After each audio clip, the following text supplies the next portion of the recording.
1. Good morning. Welcome to Monday Methods. I'm Bradley McAllister, founder of Spiralercraft. Happy holidays to everybody. I hope everybody's doing well on this Monday of our Christmas week. Looking forward to having fun.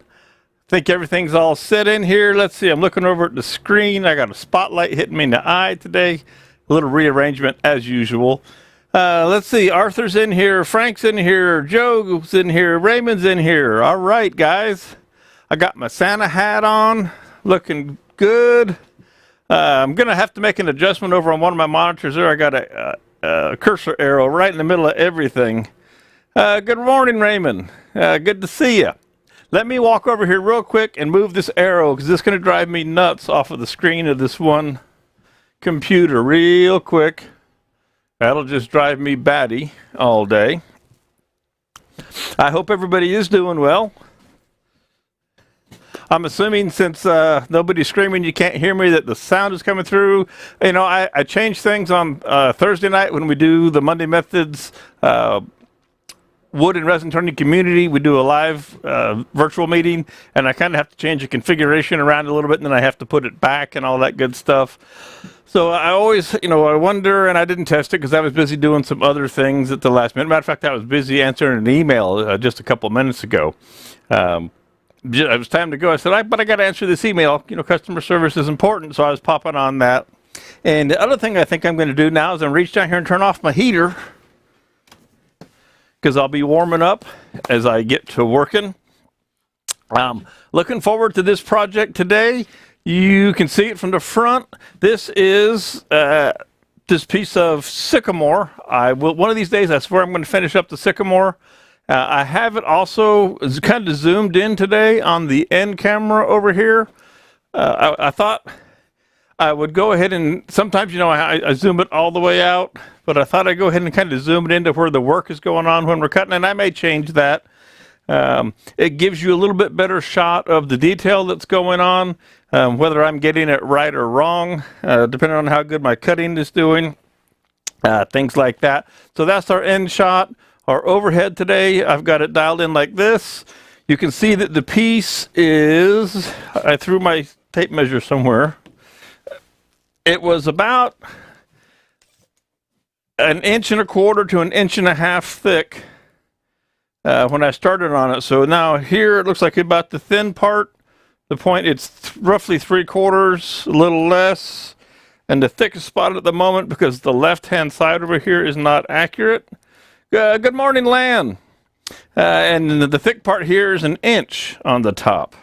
So I have cleaned up the back side, and I've got that, shooting straight up and down for it. So this side is true, and this side still needs to be completely cleaned up. I wasn't sure about what my time schedule was going to be like this morning, so I went ahead and got this one side kind of cleaned up. Plus, I kind of wanted just to work with this piece of wood. This is going to be kind of a tricky one. It's going to be thin, and because I am who I am, and let me show you the end shot again, I decided to leave this knot in here. There we go. This knot, right? So this sycamore is not overly hard. It's actually fairly soft, and this knot, of course, is hard as a rock.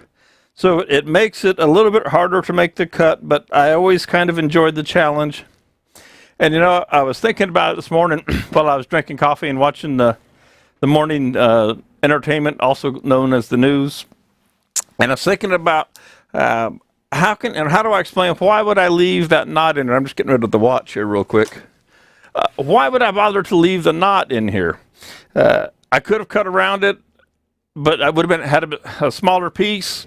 And a lot of times it's considered that a knot in a piece is a defect, and that's true to a degree. It is, but oftentimes I like to make a piece that might have multiple knots in it. And yes, it does make it harder. And so when I come to a piece like this, if I don't have a nice clean piece that's large, and I wanted this piece to be large, I decided to go ahead and leave the knot in, kind of as extra practice for these other pieces that I like to do that have multiple knots. It does make it harder. You do end up doing some more sanding. If you end up with some tool marks because of that hard, soft that you get right here between the knot and the wood on either side of it. It makes the tool bounce, and it's just generally harder to get your tools to cut real smooth, get a long, and this is a long piece of cross here. And you can see I was playing with a couple of different profiles. I still have to make a tendon here. But I decided to leave the knot in just for the challenge, and it also allows me to do a fill on the knot, which is so another technique. You know, we need to fill these cracks or fill a knot, and I wanted to show you a couple of options today on how to do that I've got here. We can use straight CA glue, like I've got the Starbond black, thick black CA. We could fill it with that. We could fill it with an epoxy. I could mix two-part epoxy that Chromacraft is coming out with in a color. I also have a powdered fill from Chromacraft that hopefully they're going to bring out. I'm using it anyway, that we can fill in there and either make it a highlight color or make it the color that I'm going to dye this piece today, which I've decided is going to be red. So I decided I would leave the knot in. It would give us a couple of more things that we could do, a couple more things that I could show you. And again, the whole reason I'm here, other than to have fun for myself, is to provide as much information about as many different things, even if it's in a general broad spectrum or scope, show you as many things as I can that you might come across in the process of any given project. So I chose to leave the knot in. That was the explanation, basically, that I came up with by my second cup of coffee, and I'm sticking with it. So, if anybody has any questions today, please fire away in the chat column there. If you're on YouTube or Facebook, they do come through my chat monitor. I have a special chat monitor that sees all of them because we are on both YouTube and Facebook today. So don't hesitate to ask a question. That's why I'm here. And I think the first thing I wanted to go ahead and do is, and I don't have a camera still. I know I keep talking about it. I don't have camera 4 over here. I want to clean up this front side a little bit and I want to find out what my actual thickness, what my final thickness, the most I'm going to get right here on the top is.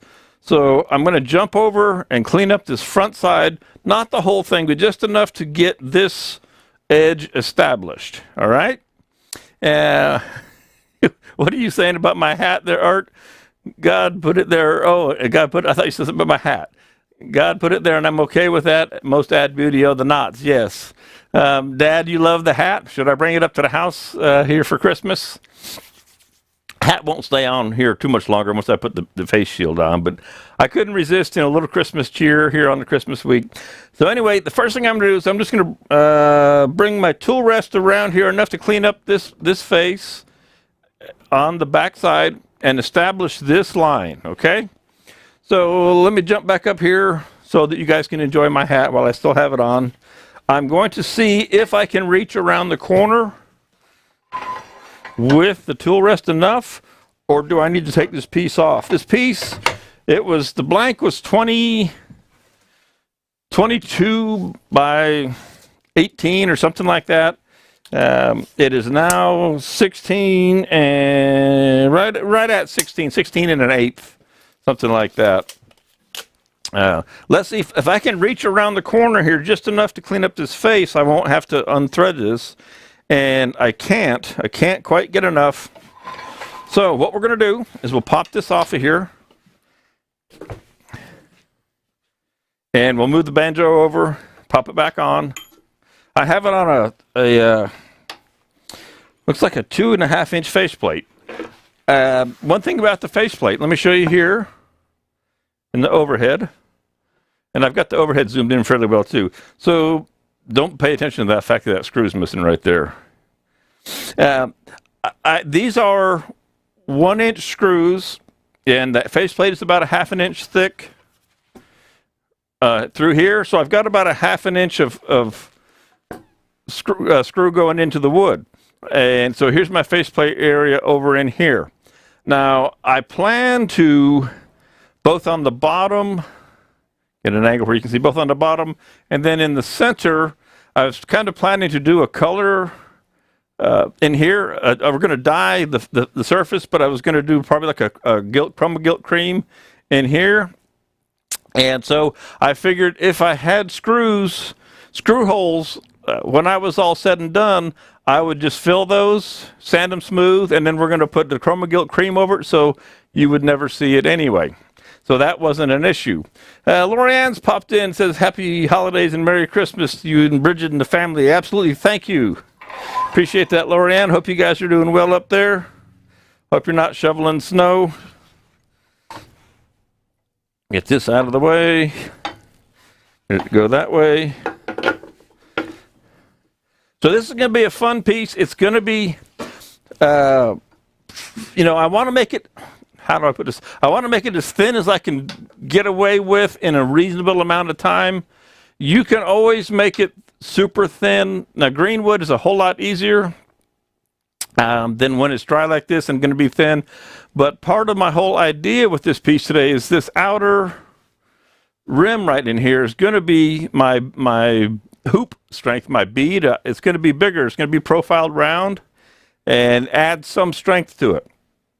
But I've already know that when I was turning on this guy yesterday, just cutting the wood away, I was watching this piece move as I was releasing the tension in the wood. So there we, that's that. Double check since I'm talking, that's tight. Okay. So let's get set up in here. We just want to clean this up just enough to where this is true.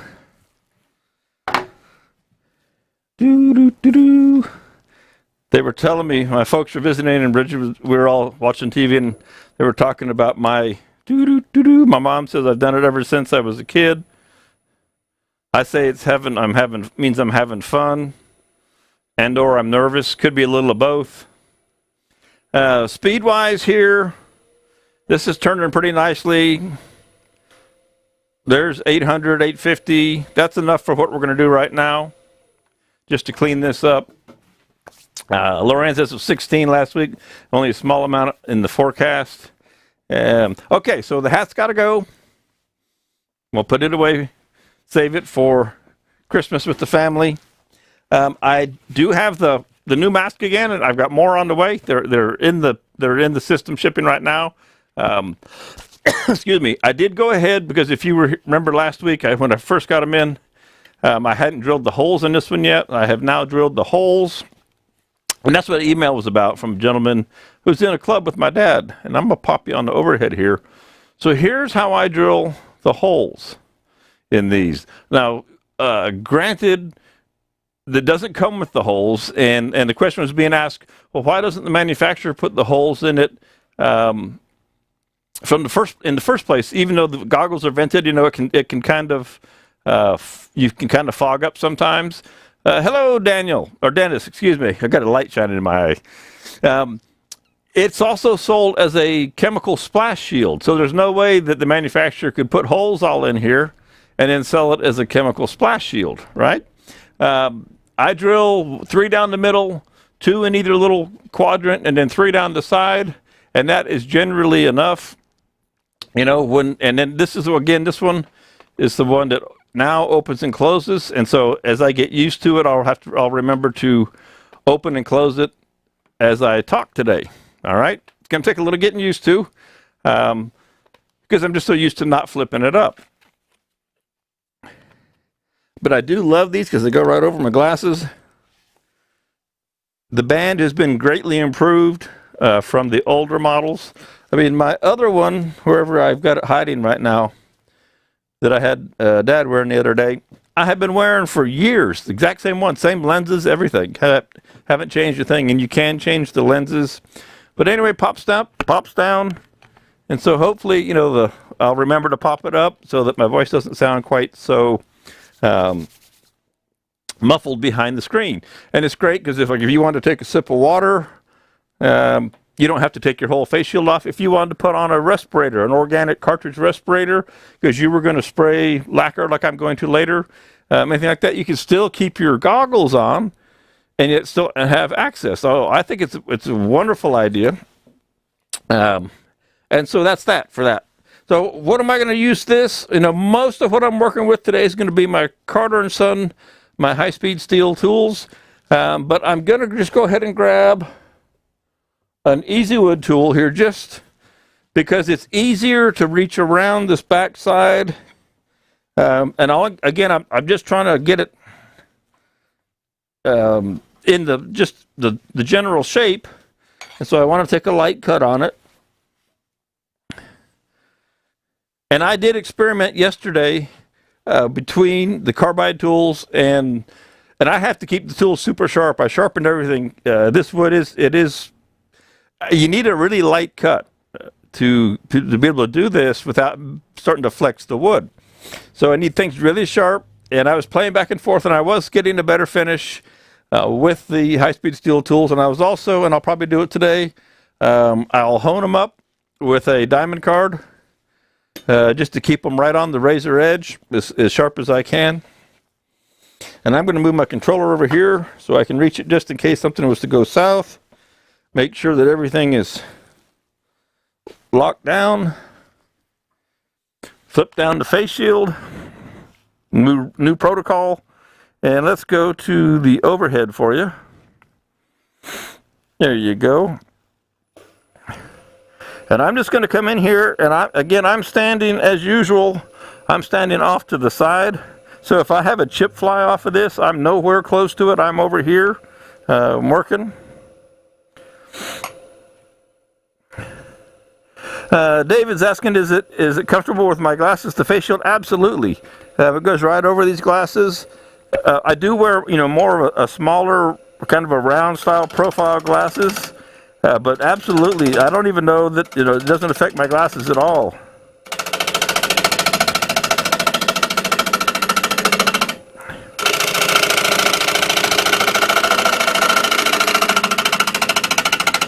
And another thing I'll talk about here in a minute more, this piece of wood is right down to pith. This is the pith cut off a log.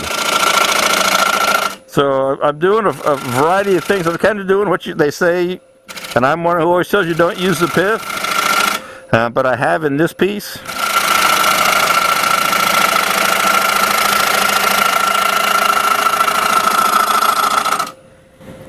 So let's stop real quick and see if I have. So you can see right here, I still have a divot, so I've got a ways to go. And this is where the pith is on this end, is black mark. And if you look right, it was right here. So the pith, it was right there. So we've moved to just to one side of the pith on this piece. All right. A little bit more to go here.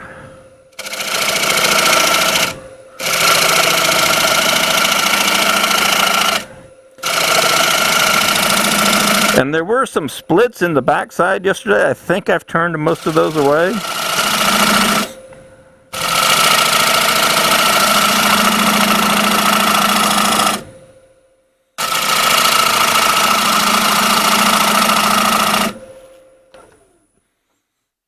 I got a number of fun things to show you today that happened. Okay, so we've got our diameter, and I didn't want to go any smaller than I absolutely had to. So that's perfect. That's right at the thickness, making it uniform. So what are we going to start out with here? Let's take a look with our ruler really quick and see. And this is where I remember now that I can lift up my goggles like that. So we are right at 1/2 inch. Okay, so that's our maximum thickness of our piece, is 1/2 inch. All right, and now that I have my goggles up, because I'm loving these new goggles and you can't see this, I get to take a sip of cold water. Let's see here. What was I going to tell you? Which stories? I had so many stories. Oh. So I'll take these off for a minute, just because no need to wear them when you don't have to.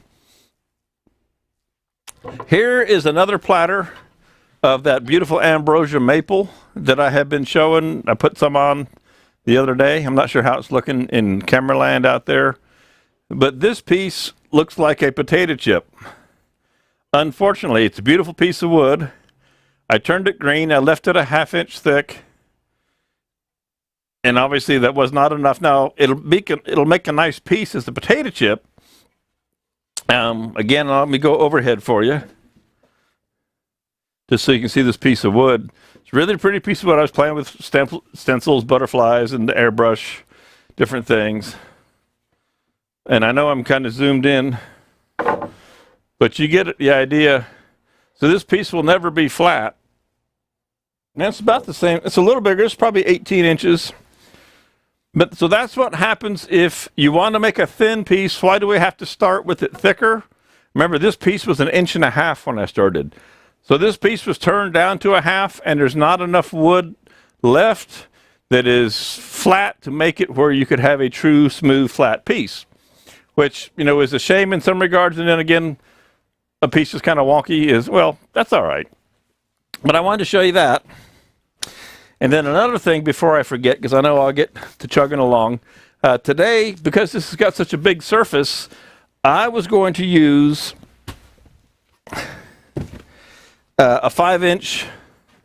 This is a Milwaukee, so I mean, it's a nice tool, right? I was going to use this 5-inch sander to do some sanding real quick on it.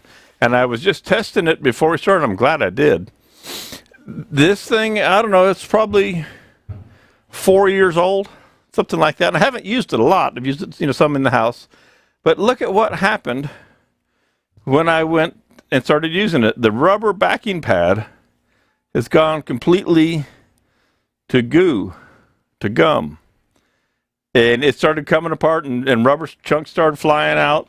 And I thought to myself, well, there's a brand new one over in the case. Well, here's the brand new pad that's never been put on the machine.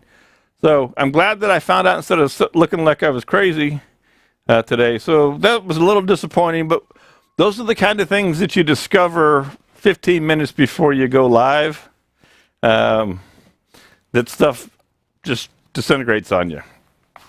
So I dug out my old sander and found some more small sandpaper. I don't want to sand a bunch on this because of all the cameras, but I just thought I'd share that with you. That was kind of a goofy thing. All right, so now let's go ahead. And the reason I wanted to get this final thickness here, so now I can make my shape, finish the contour of the profile, put my tenon on the back end. So let's do that. Hang these guys over here for a minute. Pop this guy back off, and we'll get the bottom end of things done. Take care of the tenon. Now I'm going to dye this today red. I've got some Chromacraft dye already out. So it's going to get, I think I'm using, what have I got? I got a blood red aniline, alcohol-based aniline dye. And I've got a couple of different gold chroma gilts. So I was going to make, you know, red and gold for the Christmas holiday theme, if you will, something like that. So the first thing I want to do is go ahead and make my tenon back here. And you can, as you can see, you know, I've got like there, I've kind of got a cone built up. I was just practicing and playing. I haven't decided, because the tenon is also going to be the base for this piece. It's not thick enough. It's not thick enough to have a whole lot of profile to it. I mean, we've only got a 1/2 inch from thickness, and we have to go from here to here. So it's not going to have a lot of curve to it in the profile, or going that way. So I may make a slightly larger tenon, and I'm looking at my thickness, and I have, where are my calipers here? See if I can reach this far in. Yeah, so I can reach in to about there. And it looks like I still have, let me get a tape here real quick. I got plenty of wood. Even at, say, the 3.5 inch mark right now, I have about 1 inch of wood. So I think I can make a 3.5 inch by 3/8 tenon. That'll give me a nice base for this piece, because the piece is fairly large in diameter. So you want a more stable base. You know, if you made a little teeny base, it would be more tippy. So I think we'll go with a 3.5 inch tenon today. which I was going to get all those other tools out, and then I got caught up with something else. And I thought about a recess, making a recess on it. And, I'm not typically a recess guy, and I thought, well, this would be a good one. But because of the thickness or lack thereof, I decided to stay, in my world at least, on the safe side and stay with a tenon. And if I wanted to use the tenon as a base to lift the piece up higher off the flat surface, I could. So that's kind of why I decided to stay with the tenon. And I'm just setting my handy dandy calipers here to 3.5. I'll go just a fuzz over, and we should be good. Okay. And Art says I have two sanders, one with the heavy paper, one with fine paper. My DeWalt wore off the hooks. Pad was solid, not foam. I replaced the hooks with stuff from the hardware store. But I'm gonna have to buy more Milwaukees or something that works with the Milwaukee, since it's got a special 4 screws that hold it on there. I'll have to look into it. But let's get over here to the end and get us set up to make this tenon. And I will go ahead and I'll probably start it with my square style tool in the carbide, just because it's the easiest way to get started with that, to making your tenon. Sneak in one more quick sip there.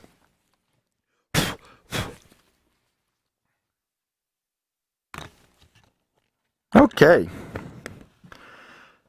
Everything's good. Get our controller back around.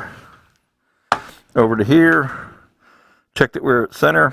Now I did a quick look here, and I can see, about where my tenon is going to be. Right, so I'll release the spindle. That always helps. I only had 2 cups of coffee this morning. And I'll just make a light cut right there. And so for the moment, that's going the wrong direction, but that's okay.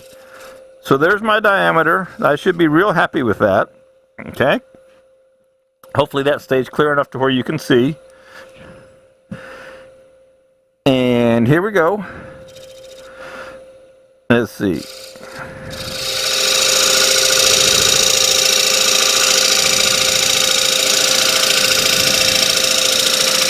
Now once I have this established, I may go ahead and switch over, and I'm just going to double check. I may switch over to my conventional tools. Okay. And I also, because I can flatten this off, so let's get rid of that guy. I have used that just to establish. And I'll take a 3/8 bowl gouge here. And we'll just go ahead and flatten this guy out.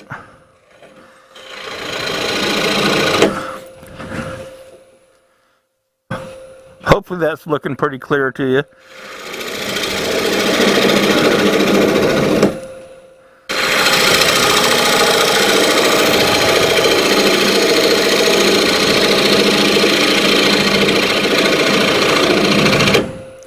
This sycamore is about 4 years dry now, at least three years dry, somewhere in that range.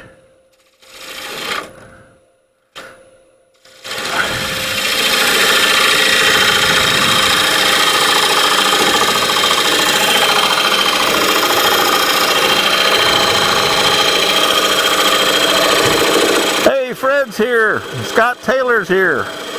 Good to see you guys. I know I shouldn't be reading the chat box and turning at the same time, but I'm trying to multitask here. So I want to make sure that my tenon is slightly concave.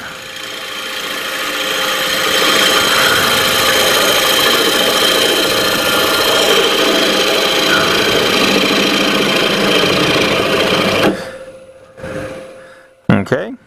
Good deal. And double check again before I commit myself super far. So I'm happy with that. That should be just about right. I used to always make my tenons with a 1/4 inch gouge. So I've got a little 1/4 inch sharpened up here, in the old style that I use. I don't know if I have my old one handy or not. It used to be floating around here. I used to always use this Sorby 1/4" gouge. I think I turned it into a beading tool. But I've got this one sharpened up pretty much the same way.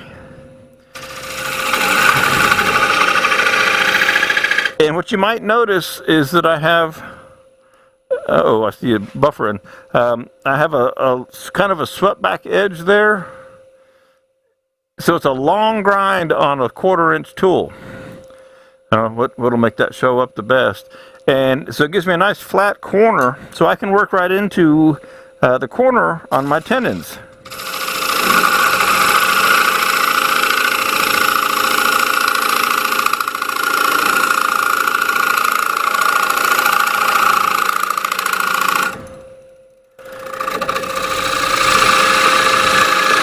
Lets me come right down the wall nicely.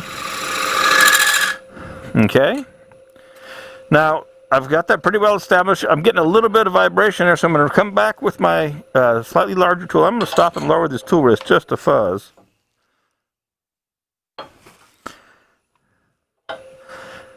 So that I can move a little more material a little more quickly.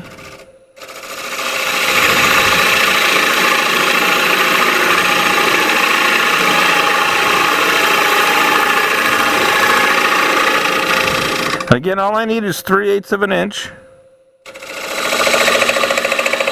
That's probably getting out right. I bet you we're getting close to the knot there. Yep. So you could hear that sound, and that's when we came up to the knot. Really started to get into the edge of that knot.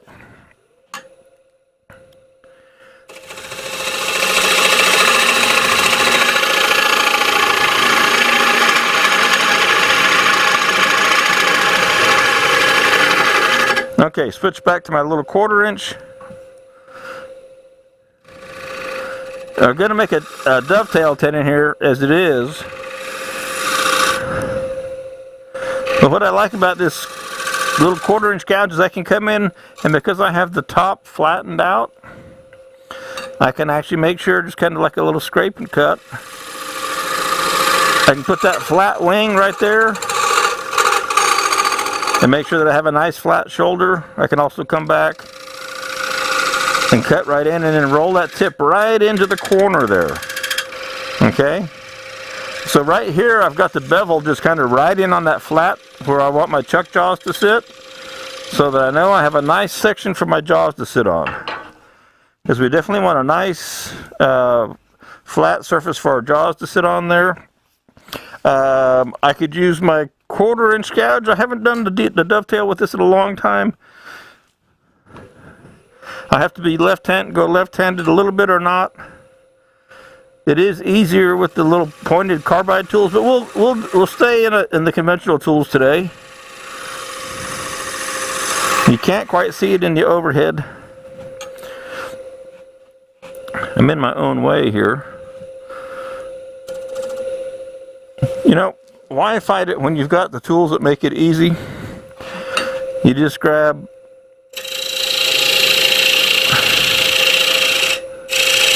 a little diamond shaped tool, you put a dovetail on, and you're done.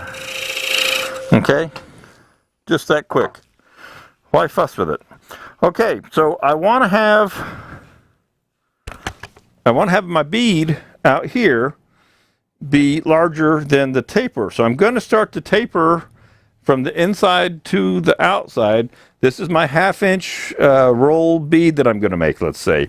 So what I'll do is on the back side here, I'll start to cut now from where I made my tenon out to, let's say, this line that I've got established way out here. All right.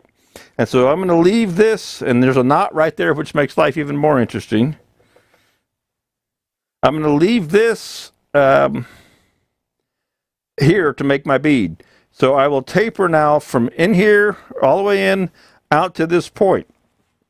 And then we'll come around to the back side. After we get this side done, then we'll flip everything around and we'll make that match. So the trick is to see how much taper can I get into the piece from here and to here without going, too crazy thin. All right. Let's see. Glue on the Velcro. Yeah, I got to buy a whole new pad there. All right, so let's get over here and get organized on this cut. This will be kind of fun. That's an understatement. With this knot in here, you'll see how it makes things difficult. Oh, the other thing I'm going to do, and I'm going to have to change the camera. This makes my life so much easier. I'm going to rotate this, the headstock, either 22.5 or 45 or something that makes it just a little bit easier for me. And then I'll adjust that camera that you're looking at, which means you'll see more of the mess in the shop here in the studio. But it makes it a little bit easier for me to make this cut, and hopefully I won't get in your way with my shoulder. So let me, it kind of messes up the overhead, but I'll give you the overhead for the moment while I adjust this other camera. Hopefully it won't be a big deal.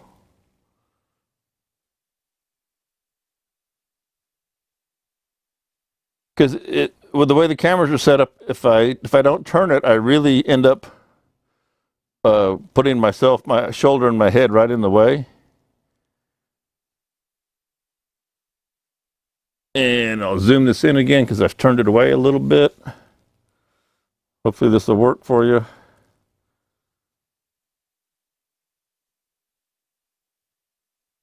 There we go. So that'll put me, I shouldn't get in the way. My hands might get in the way just a little bit. We'll see how it does. Yes, Jim, I saw you, I got your order. Like I say, the new batch is on its way. I sold out of the others. The others are on their way now. I mean, they're already in the process. They may get here before I go up to my folks' house for Christmas. If not, they will definitely go out the first of the week for everybody. Okay, so let's start doing some tapering here. And fighting this knot.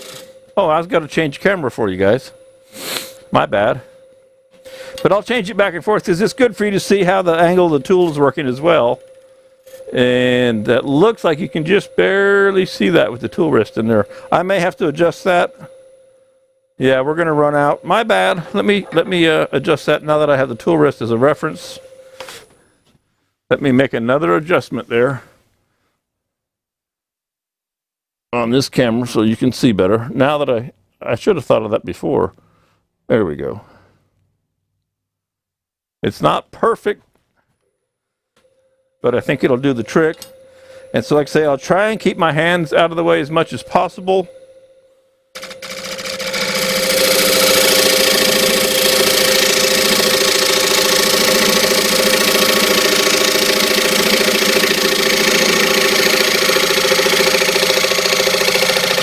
Now you can hear that knot.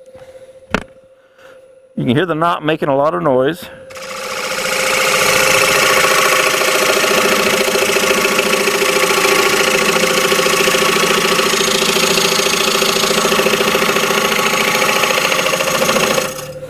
Okay.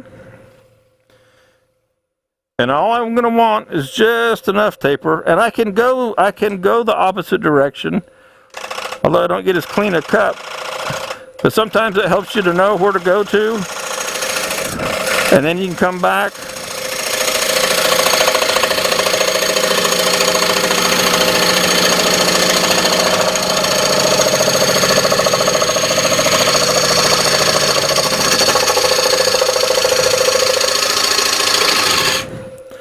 If you want to be safe, even if it's lifting up the grain a little bit, you can go uphill. Though there's not a lot of uphill in this piece because it is so flat.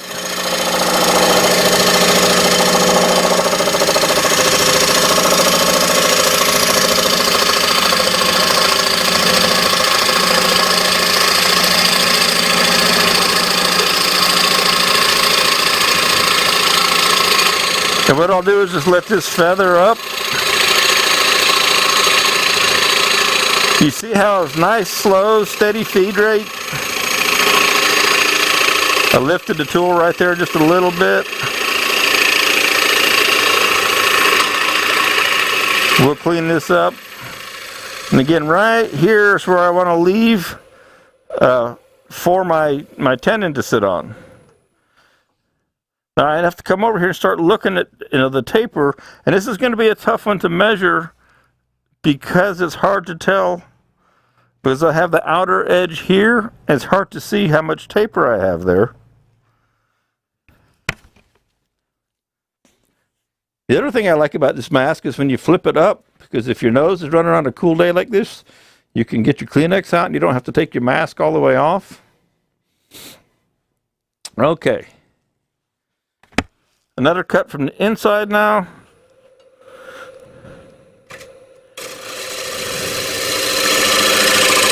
You definitely don't want to run out of wood.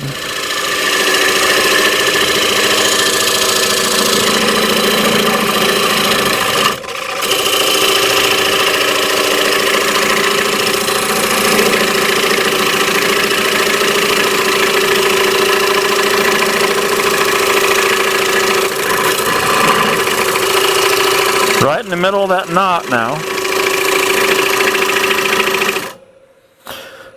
So stopping the cut there, I know that I'll probably have a little bit of a cut line that I'll have to sand. But my cut was getting deeper than I wanted it to be, so I stopped.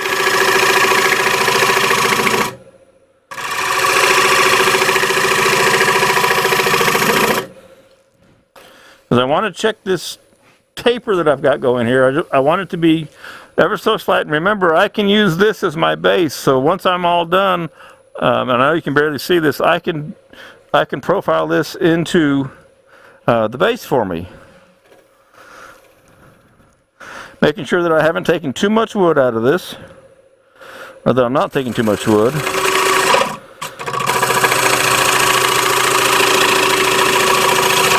Like I said, there were some splits in this back here yesterday, and it has a little bit of a hollow sound, but it's also just thin.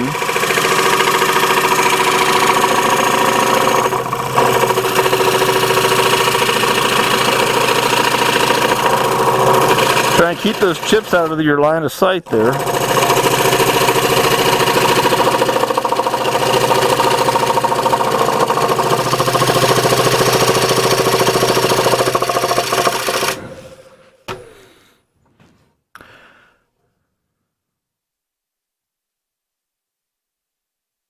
Okay.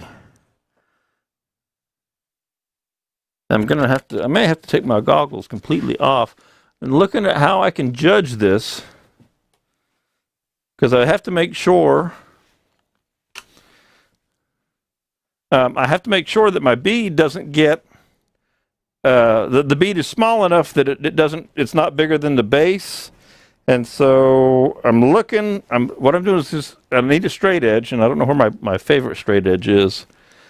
If I straight edge across, the best one you could see would be here in a way. If I straight edge from one side, where's my hand?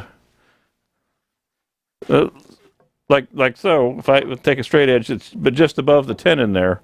And if I can see that I'm above this section here, and what I'm doing is just kind of eyeballing that. And I haven't started making this round over yet. Okay, but I got a little bit more that I want to take out right in here, which you can't quite see. And I'll switch you over. Camera angle's a little tough today. Right in here, I need to take some more wood out of this. I'm still a little thick right here. All right. But I'm going to be pushing. I knew this. I told Bridget this morning, my wife, as she was leaving, I said, honey, pray for me, because this one's a little tricky. Just because of the thinness and the nature with the knot and all that in it. But I believe we'll make this work.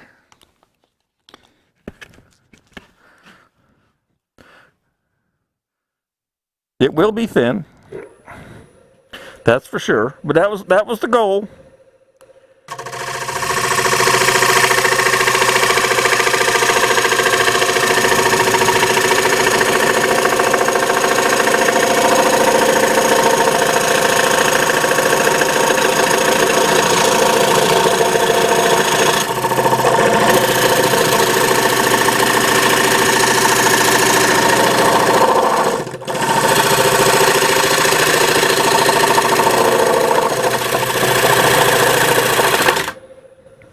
Okay. How are we doing? Okay, a little bit right there still.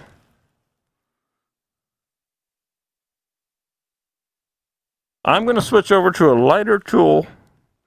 I've got another, let me get here. I've got another 3/8 Carter and Son bowl gouge. I want to take a light tool, less pressure out here. I'm pretty thin on this outer edge by comparison to the top.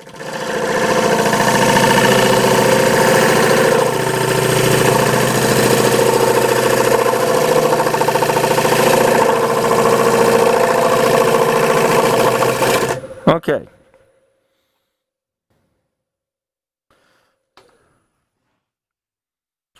Looking at that, that is just enough to float. So before I take out, here's how I'm going to kind of go about this today. Before I take out this extra mass here, I'm actually going to create this whole bead profile, if you will, on the top, because this is not going to be very thick once I create the bead. All right. So I want to clean this up the best I can back in here. Get this section cleaned up. And I could sand it, probably won't right now. Let me make one more light pass across here. There's some tool marks.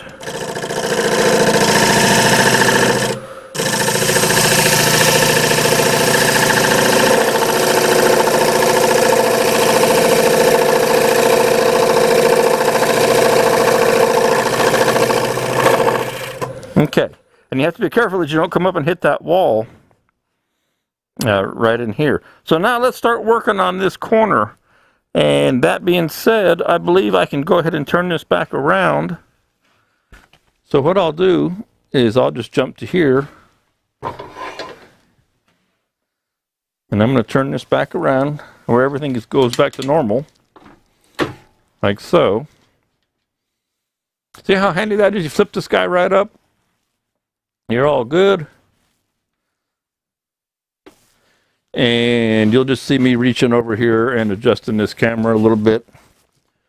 You'll see how it goes. I'm actually out of the shot. Dial that guy back over there, because we'll want to be in about that when we get this turned around. I think this is adjusting easy. What I might do today is kind of keep you on the bead as I make the bead here. There, that's going to work. Okay, so we can jump back and forth between the overhead, checking all the camera angles for you. Your view is much more important than mine. Okay.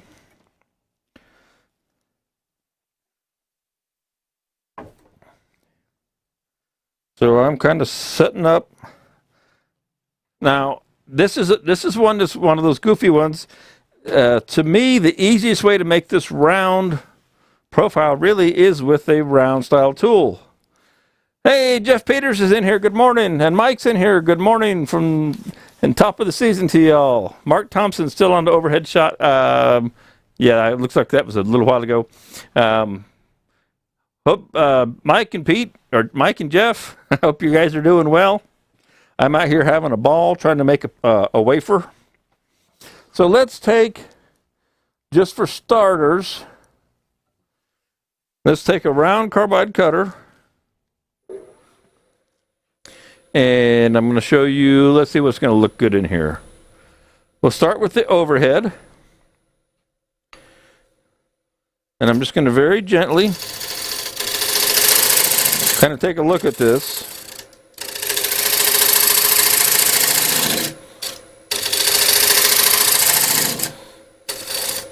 And I'm just kind of starting in the center.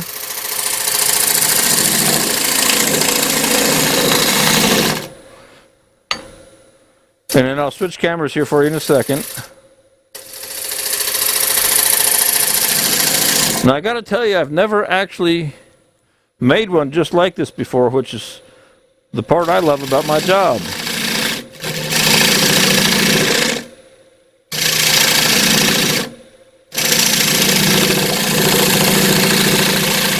But this outer band or bead, if you will, I'm calling it a bead, this is what is going to help give us strength into our piece. Okay? And you know, there's no, as far as I'm concerned, there's no perfect profile that it needs to be, if you ask me. So I switched over to the little bowl gouge. I need to get further around the corner here.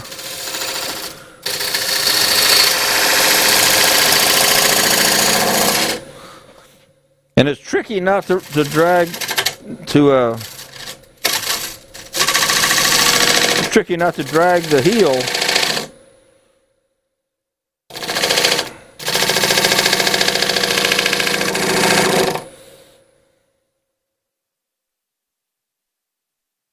And I got a knot in here. Well, it's a little, let me try a different tool. I'm going to experiment till I find out what I like the best. And I'm not 100% sure what that's going to be.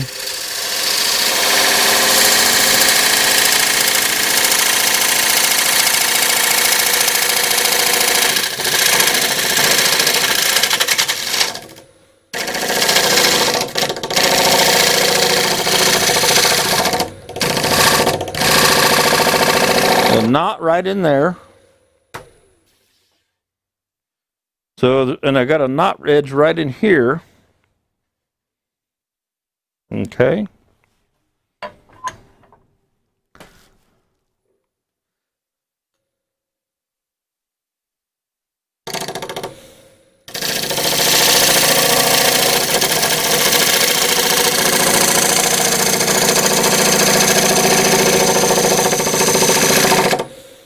So you can hear it hitting that knot, but I'm just rolling right on around the corner here.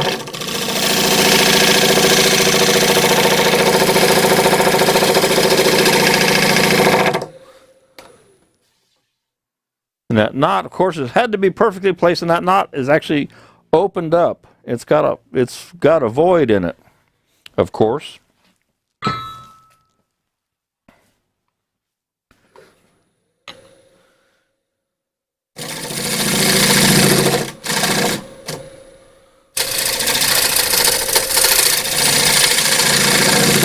So we need to fill the crack on the back and the hole in the knot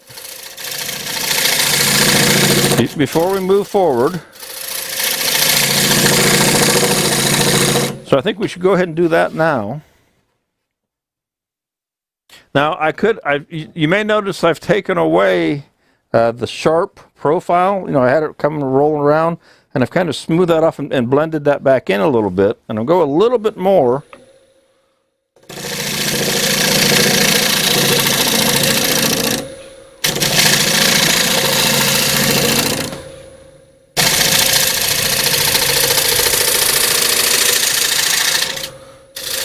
And actually what I'm doing here now is I'm rolling around the top so I can kind of get a look at this whole piece. Don't think my head's in the way.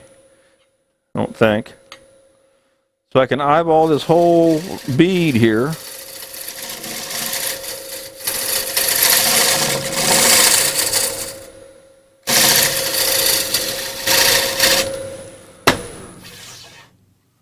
Okay. So let's stop right there and let's stop and fill this hole.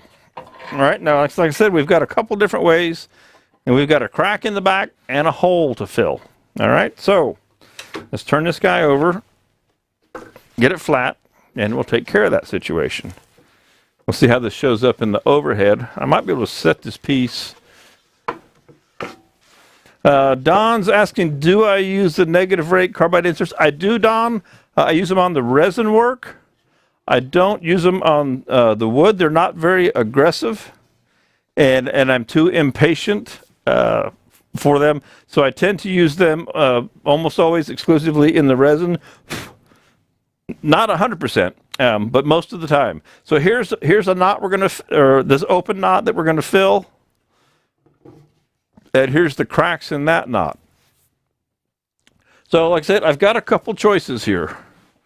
I'm not in the overhead, sorry.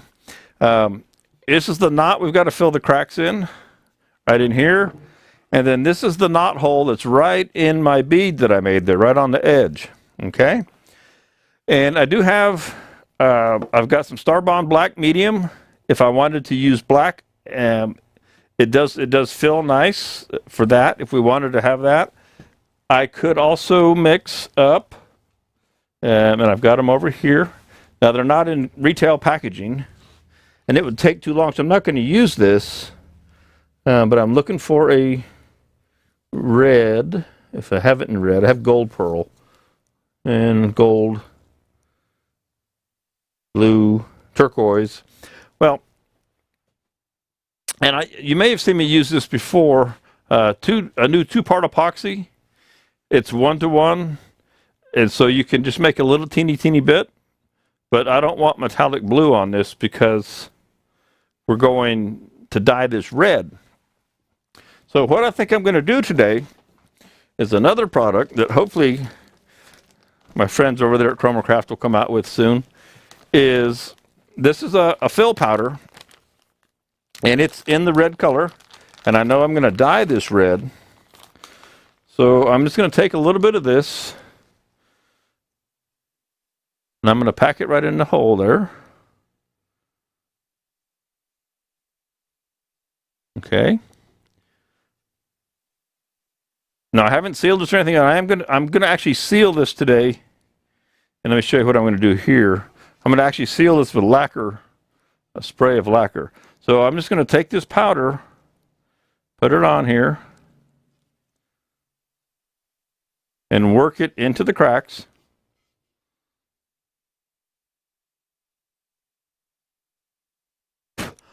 Blow off the excess. Okay, and I'll do this twice.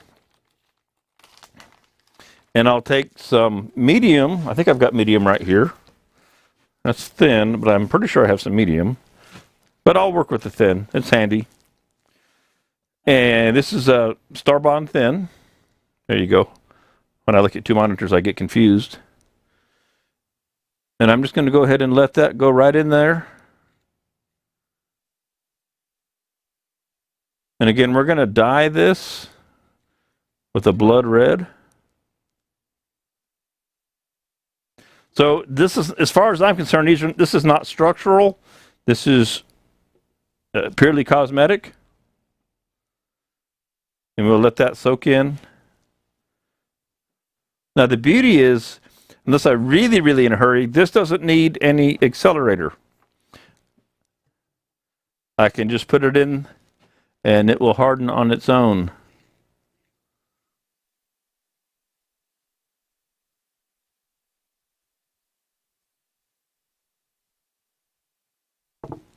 Flip this back over. I'm going to let both of those dry for a second. And then I'm going to come back and do one more fill with the powder. They've got a variety of colors. I've been testing this for them for quite a while, and it works really well. Matter of fact, I've actually used it as a finish. Some of you guys may have seen a piece that I did where it may not have been on a Monday Methods. It may have been just one of my fun goofing around out here. I put the CA glue on the piece, and then I just splattered the powder, dusted the powder on, and got a real interesting, unique finish. So it's pretty neat stuff. I may hit this with some accelerator just to move things along. It's because it's sitting up on the surface of the wood. Let that dry for a second.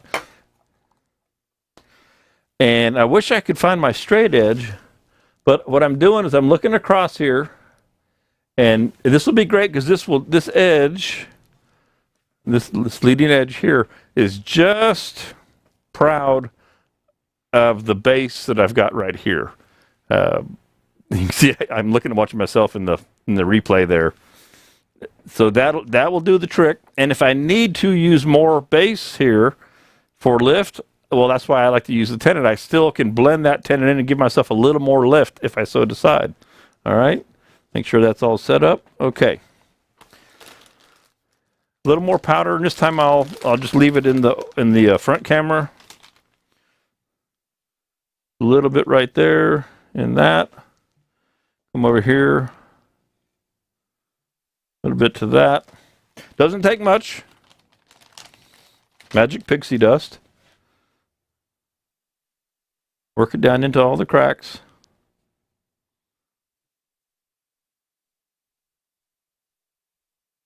Make sure that's down in there. Blow off the excess.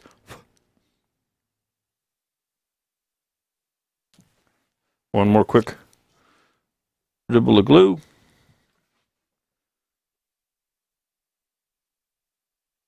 And those should be set. Now, I'm trying to decide if I want to dye the back before I do the front at all, or if I want to dye it all at once. I'm just not 100% sure which way I want to go. And this beaded rim, I may change this still because I'm going to do chroma gilt, and I may want a fine line on this bead, right? Go here.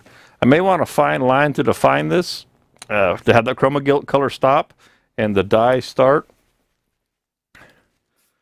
So I'm kind of still, you know how I work. Oftentimes I kind of think as I design as I go. And that was the wrong camera. That's the one I meant to have you on. Was the overhead. We're going to give that a second to dry.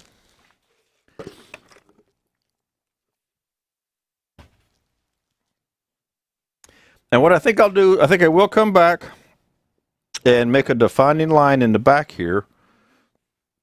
Let me get this out of the way. I'm going to put just a little groove in this guy. Boy, this thing is wafer thin. So it's a good fun challenge. Now I can guarantee it's going to be flexing a bunch when we go the other way. But that's what the fun's all about, right?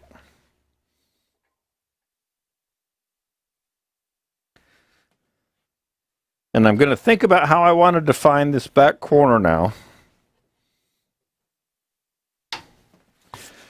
Just how I want to do it. You know what I might do? I might start. I'm kind of playing with ideas in my head here. Let's go to the end camera, which is 2.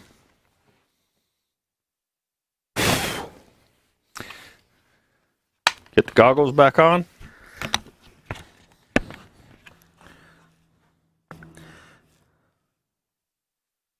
And I'm going to take my parting tool, and I'm going to use a parting tool to kind of make a little relief line here to work to. This my theory. That's what I've decided I'm going to do.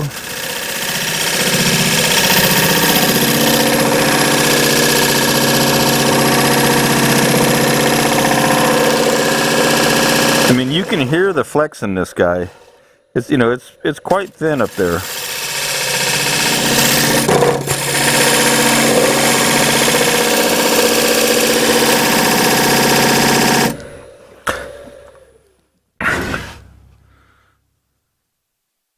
And what let me try something else. I'm kind of experimenting. You know, I love to experiment. I'm going to actually take a carbide cutter. See if I can't make it just a little bit more flat there.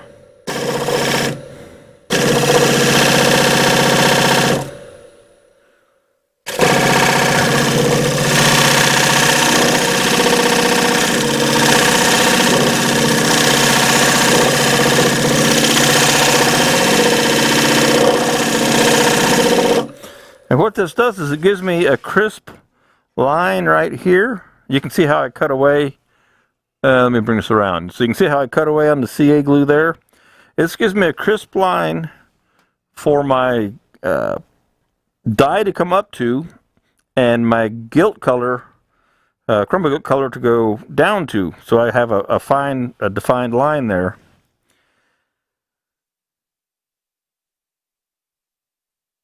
And that works out pretty well. Again, it's on the bottom side. I'm trying to think if I could come at this from the inside, and I'm going to do it from the overhead because I'm going to get my shoulder in the way when I do this. Okay? I know that to be a fact.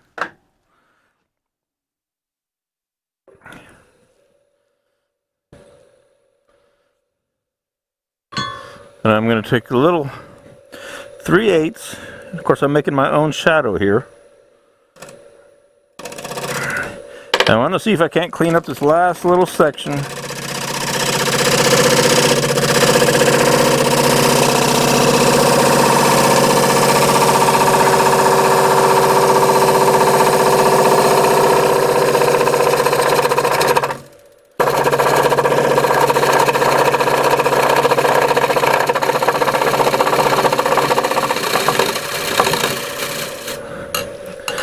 to that line that I made.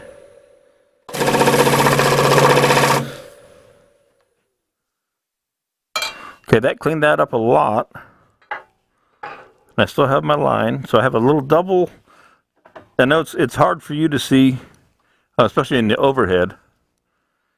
Let me go to the end camera for you. I just was trying to show you that you see this detail that I've done back here. Okay, so that works pretty well for me. That just needs to be sanded. Okay. So let's leave all this alone. I'm pretty happy with that. I'm kind of double thinking, do I want to bother to sand this right now? Or maybe just save it all. I should sand it right now. If you don't like to watch sanding, this is when you go get a soda. So I want to go ahead and sand this up real quick so that I don't have to worry with it. So once it's turned around. Now let's see. Joe says, Michael Crafty Store in the refrigerator and it will keep longer. Well, you must be talking about CA glue. Star Bonds are the best. I'm reading up the scale here. Store in the refrigerator. Hey, Brian, you made it. It's always good whenever you come in, Brian. You know, we're always happy to have you. All right, so I'm going to have to run the old school little sander here, the small one. I wanted to run the big one and get this out of the way quick. But things didn't go that way. So, old school sander here.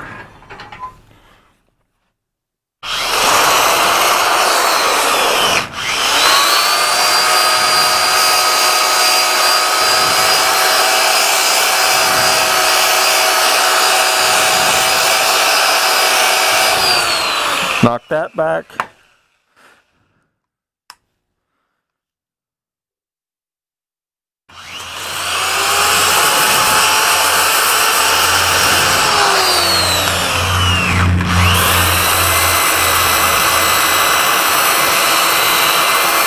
So the rotation of the sander is opposite of the rotation of the piece.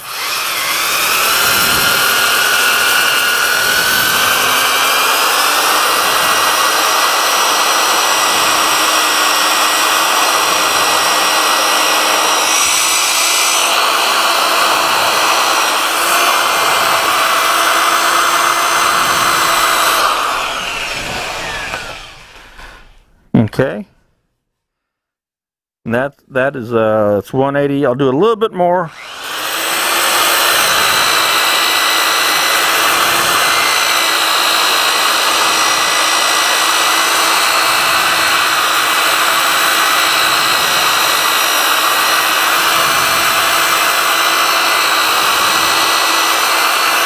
And I only sand to 220 when I'm going to die anyway. So, you know, we don't have to spend much time here. Okay. And we'll hand sand up around that corner there when we're ready. I don't have the air filtration in here, that's why I don't like to sand a whole lot in the studio. I gotta go get it from either the shop in North Georgia where I'll be, or from the shop in Colorado, or go buy another one, which I'm trying to avoid. I may be sticking my head in the way there, sorry about that. I'm looking for a piece of 220 in this other paper. Real quick like. It'll be small, but it'll do the trick.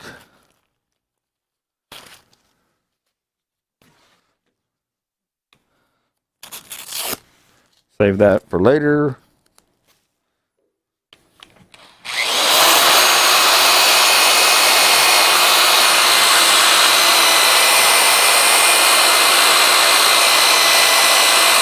This way we don't have to push on this piece after the fact.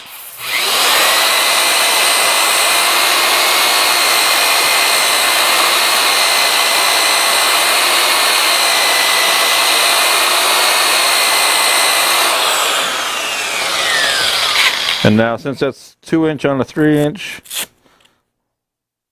I'll put it to the edge.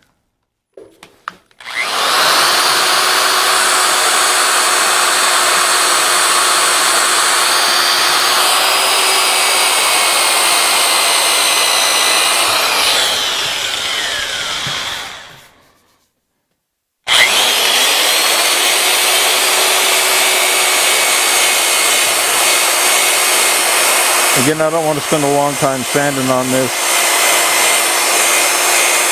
A little bit of goofy grain right there.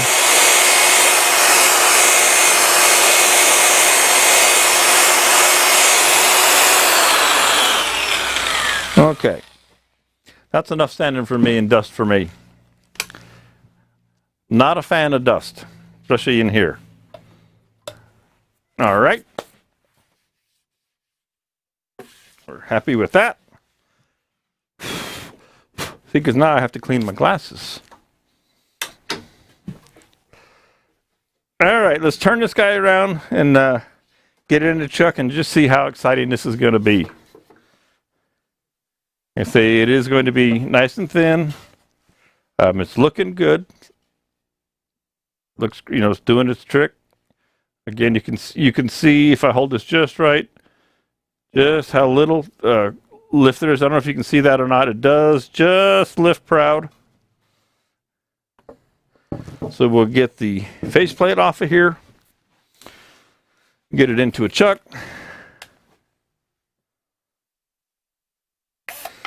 Mr. Heavey, yeah, he does a die and staining.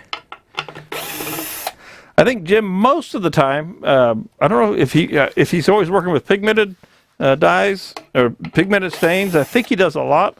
He may work with the non-pigmented dyes like I've got here. I know Jim's been and myself have been in contact with the woodworking shows. We're working on putting together our programs. I'll be putting some education program up there in the next, well, this week not, but maybe next week we'll get some of the older shows. I remember, a lot of you guys may remember, I recorded all my demonstrations at the woodworking shows for about 3 years in a row. And so I've got all that footage saved up from a long time ago. And let me get Chuck over here. And so I've got a lot of footage that I can just do some editing and get it right up and onto the website for the woodworking shows. They got a great new website. So that'll, you know, it's going to be a wonderful thing. He's also talking about using coloring dye for the wood. You mean like food coloring, Jeff? Something like that.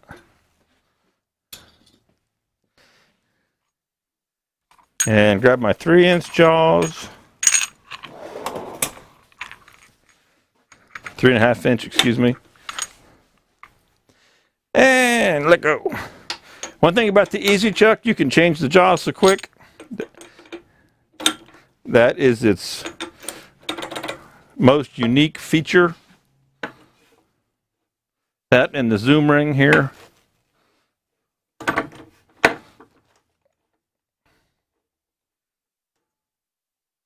Tell me, Brad, you didn't make this too small? Oh, you did. By just that much. I tried to make it perfect, and boy, how's that for bad? Ah! Don't you hate it when you do that live? What did he do? What did he do? He made it too small. That's what he did. Let's check something here. That's why we have other chucks. Trying to remember what these are.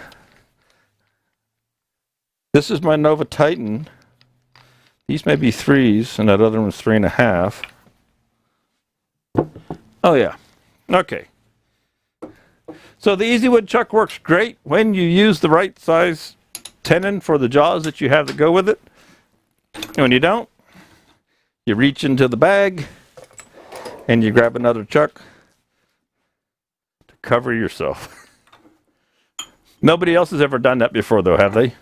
Made the wrong size tenon by 1/8 of an inch to where it was too small to work.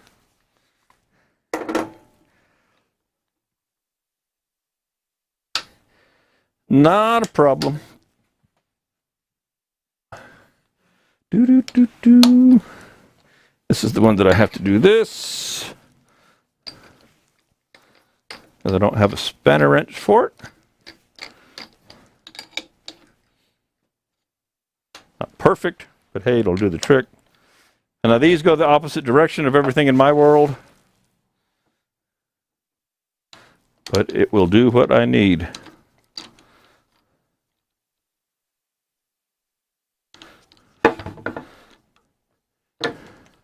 I know that the theory is you can just need one chuck, but I can assure you there are times when a second and third and fourth are awfully handy to have hanging around. So no harm, no foul on that. That's turning pretty darn true. I'm happy with that.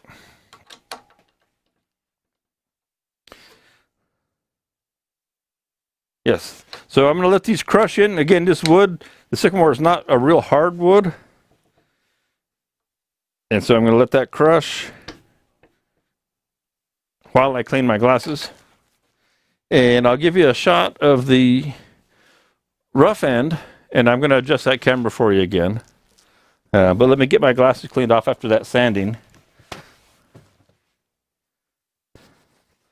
All that dust.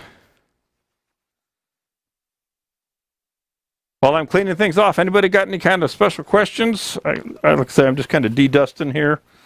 My goggles and my glasses. How am I doing on time? 12:20.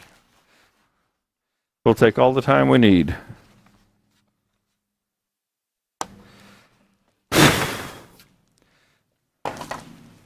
All right, let me put you back into overhead for a second there, and I'm going to fix this end camera again now to where we're getting just what you need.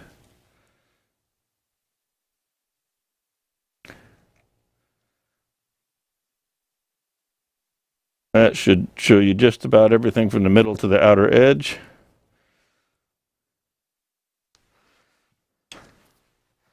I'll double check it with the tool rest. That looks pretty good. How does that look to you guys? You can see pretty well there. Okay. So here you can see the screw holes. Here again is our knot.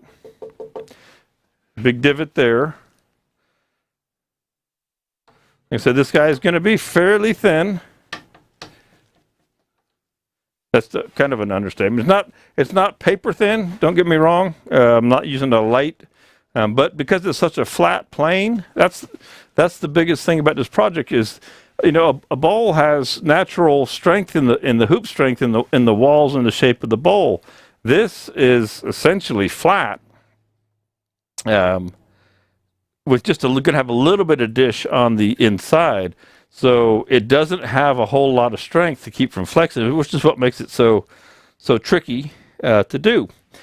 And what we're going to do to have the least trouble possible is we're going to work we'll get it flat, and then we're going to work our way from the inside out, and we're going to leave structure in the middle here as we work our way inside. So we'll do what we want to do out here, once we get it flat, we'll work it, maybe 2 inches at a time, and kind of work our way in so that we don't have to come back out where we've made it real thin and all that stuff. So let's just get this cleaned up to start with now.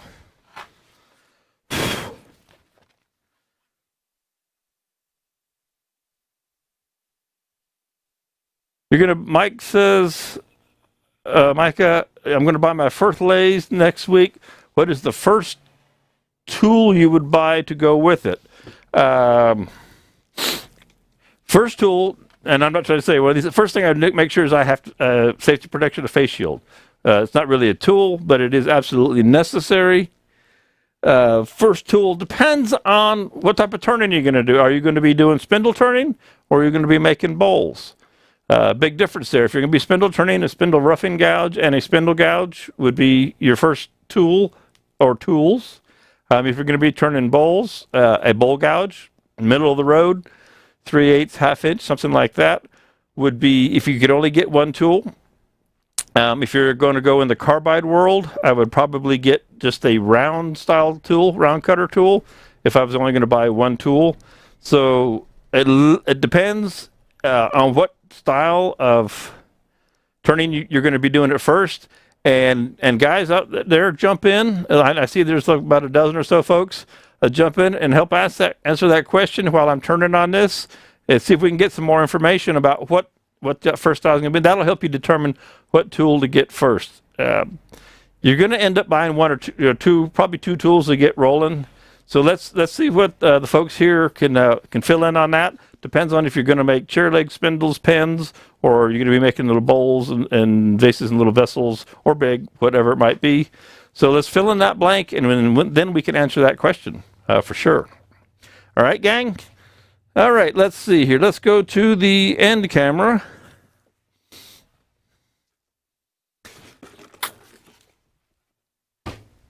And, okay, everybody keep your fingers crossed, because I'm starting to. Because this piece is now, just to have a point of reference, before we start taking anything else off of it, it looks like it's about a 1/2 inch thick. So if I come up here, and I know you can't see it in the camera, so I'm about 3/4 of an inch in the center. I'm about a 1/2 inch out here at the outer edges. So I'm about a 1/2 inch thick out here. I'm about 3/4 of an inch thick right in here. Okay. I'll go back to bowl gouge. Use a 3/8 gouge. I'm just going to kind of draw across the face of this. Make sure that the lathe is in forward. We're just going to kind of pull across here. Turn in about 1,000 RPMs.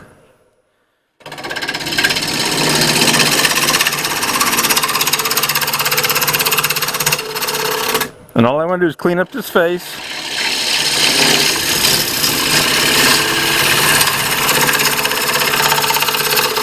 And you can hear that there's one big divot in there.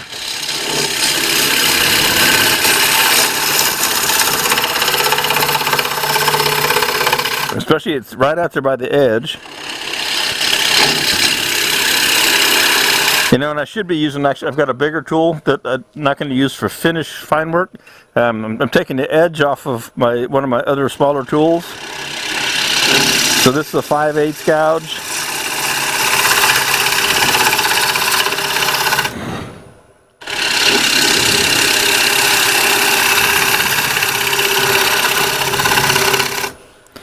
See what that looks like after a few draws across there. Beautiful. So got nicer grain. Hopefully we don't turn it all the way. So this is ambrosia sycamore. Now this ambrosia wasn't even showing up on the back. Quite interesting. I think you can see that there. I've got you zoomed in pretty tight. So you can see the ambrosia there. You see there's the beetle hole. So there's our knot that we get to deal with. There's our pretty grain. I'm going to back this camera out for just a second. And I know that I may have messed with the focus, but there's what it starts to look like on first cleanup. Now I've got this on a manual focus so that it won't get blurry.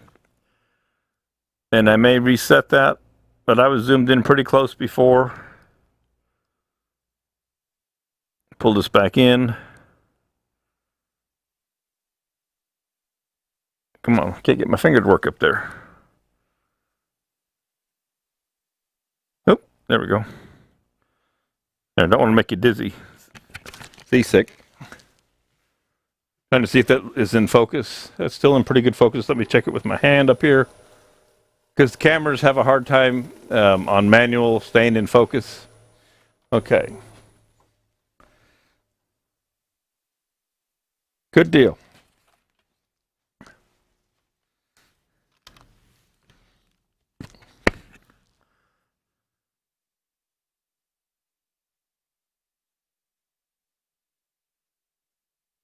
All right, so now that we've got it pretty well flat, again, the knot is going to be an issue, but we can actually cut from the outside in. And I'm going to stay with the big tool. I'm going to drop that tool rest down just a fuzz. Just a little bit at first, and then I'll switch back over to that 3/8. And what I may take, I've been working on the 3/8, and this knot is going to definitely be taking the edge off of things.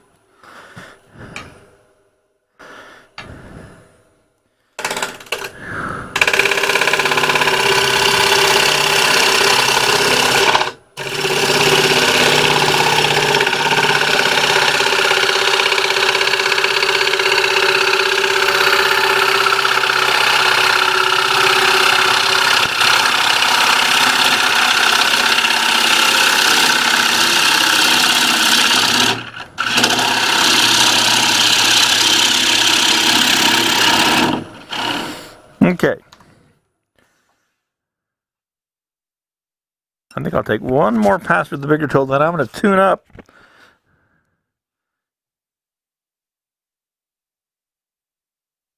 So this has moved now. It's interesting. As I start to take this wood away, just that small amount has changed the back, and that's the back isn't flat anymore as I relieve the stress in this. And that's why I wanted to sand that front. Even this has moved now as I cut this wood away.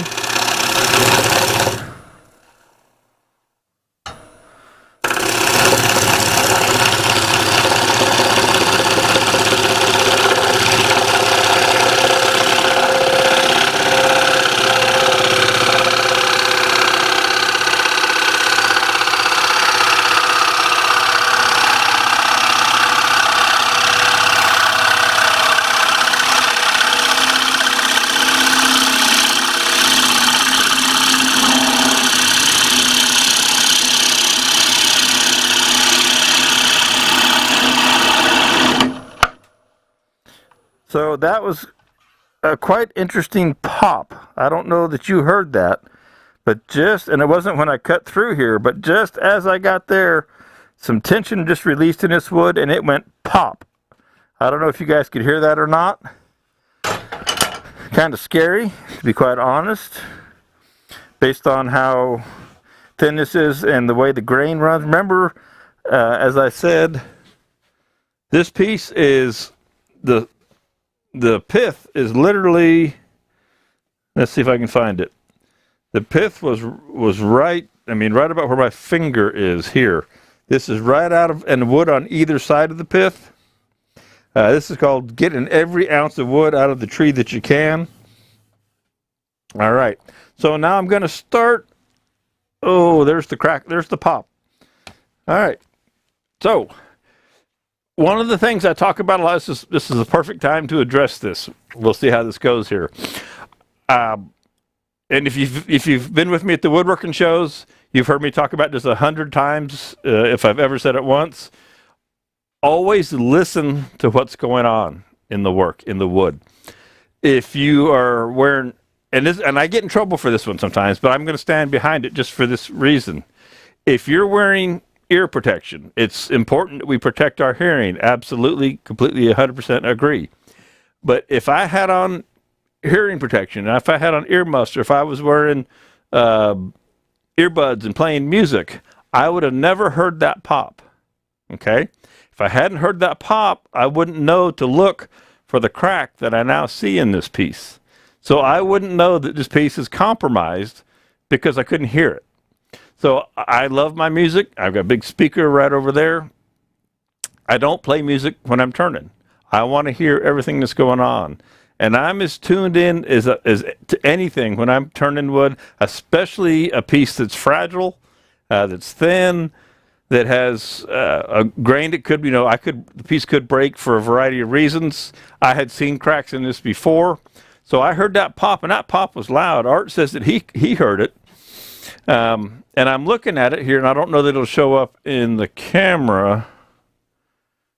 It is, which I'm on over there in the end camera. So right here, this whole crack popped open.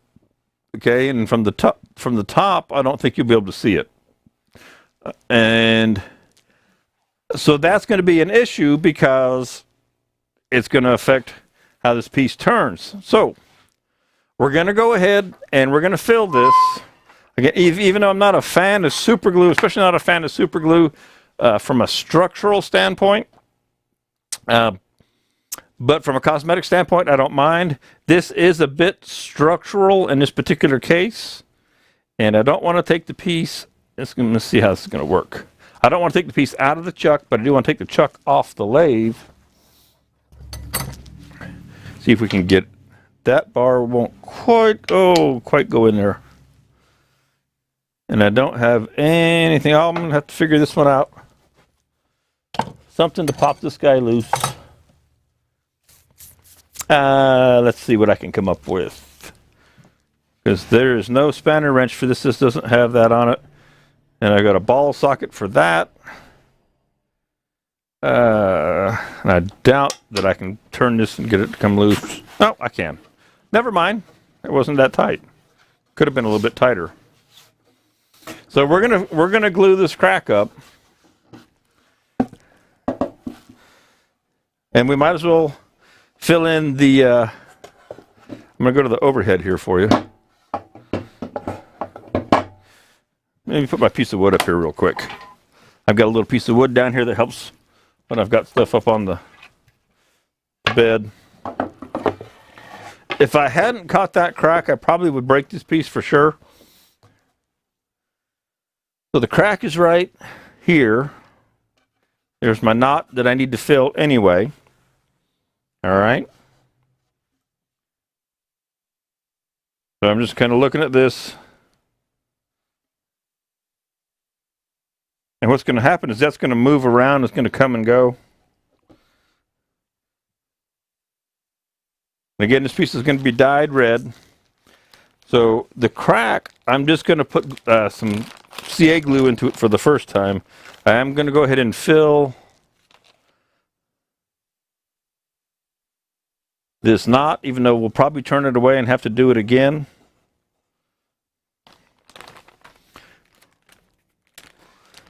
That does distress me, so to speak, with that crack in there.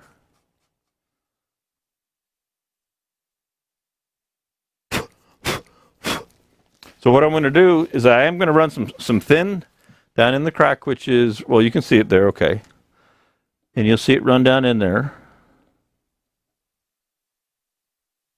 And I'll go ahead and do this. I know we're going to be turning on this, so we won't worry about that. And I'm tempted to want to flex this crack open, but I feel that if I get can get the powder in there, that will help give it a little more structure. And I was on the wrong camera. I get flustered. Now you're on the right camera.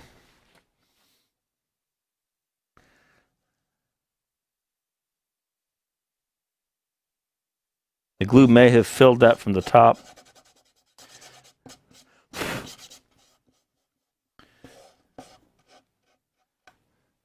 And I'm going to turn it over.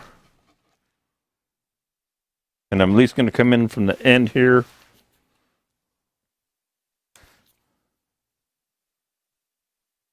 And get some in here. So having a crack in a super thin piece is not a cool thing, as they say. Because if it flexes and on me, and I'll see how big this crack is. So you can see here, something I'm doing, you don't see the crack until I start running the super glue over here. And then you can see how far this crack starts to run out. It's beautiful. You know, this is showing the quarter sawn flecking on the sycamore.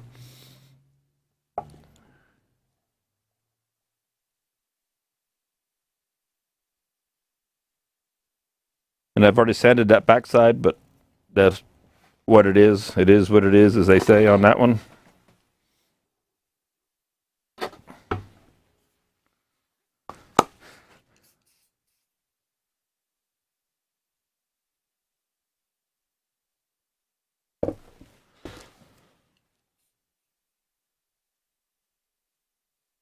We'll fill this a little bit more, even though I know I'm going to turn that one away, so I'm not going to fill that knot anymore. I'm just going to put another batch of glue in there, even though it's probably sealed for the moment. But I know that we're going to cut through that.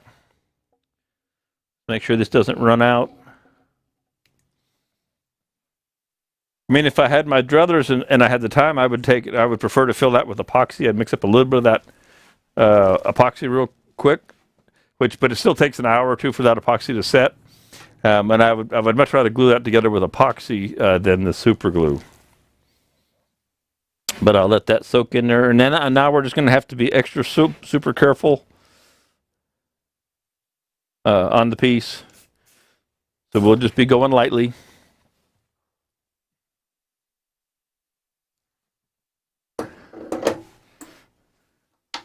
But it's so important to listen to what's going on. And oops, my washer sprinkled. Get back in there, right spot, washer.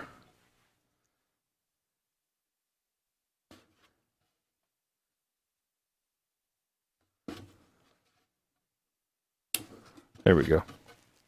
All right.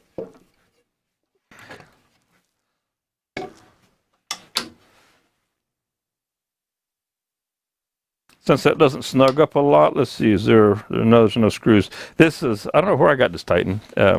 Screws are probably in the package somewhere. We won't be going in reverse, so we should be all right. All right. So much for that little delay.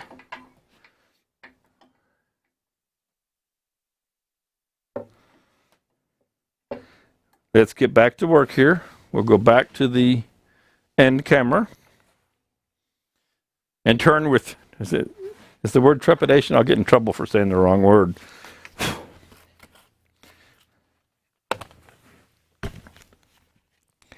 We'll turn with caution. Okay.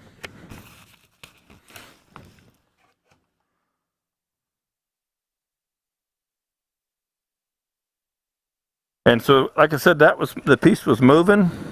It was just shifting. From the tension being released.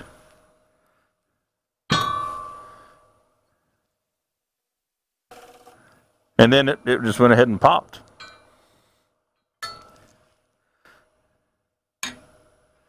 And I'm going to drop that tool rest down just a fuzz more.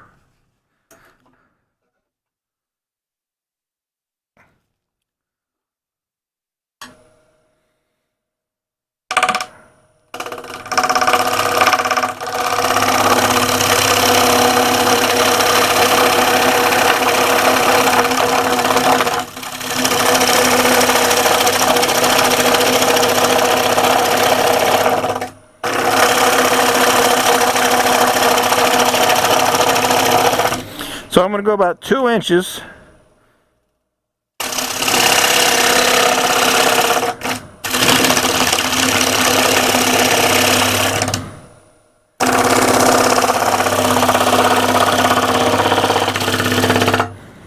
And because I'm turning at 1,000 RPM, one thing I want you to notice is, just like before, I'm working over here.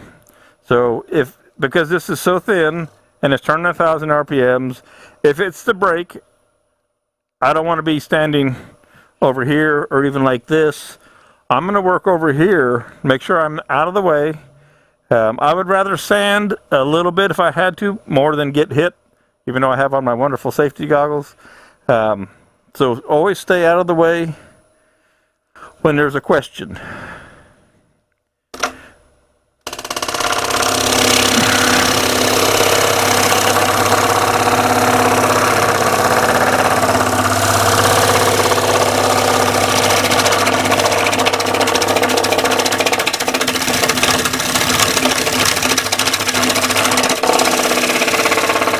And this should be the area of that knot.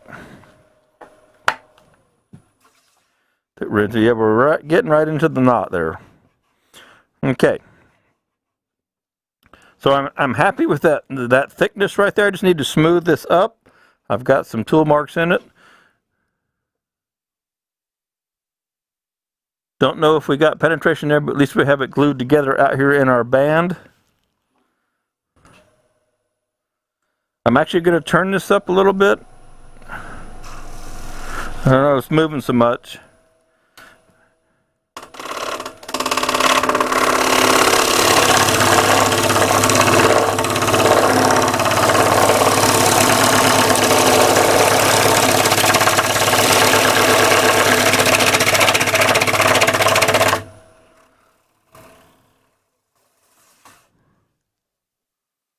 Okay.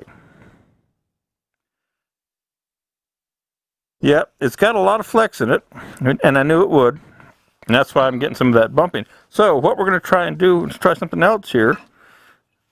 We'll very gently,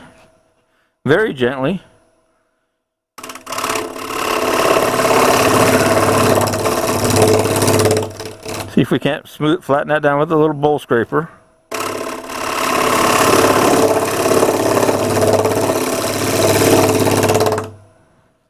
And again, that knot makes it much more difficult because it makes the tool bounce when it hits that hard knotwood. And this piece it's probably 1/8 of an inch thick now, something like that.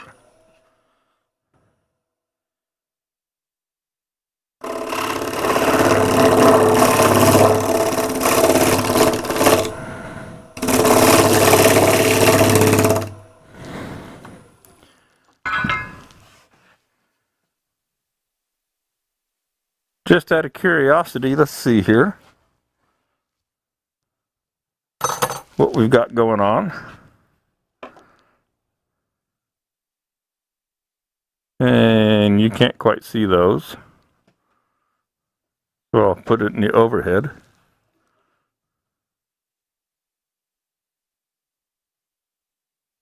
And we are about 3/16. 3/16 to a quarter. And so I don't know if you'll be able to see this. You can see that move.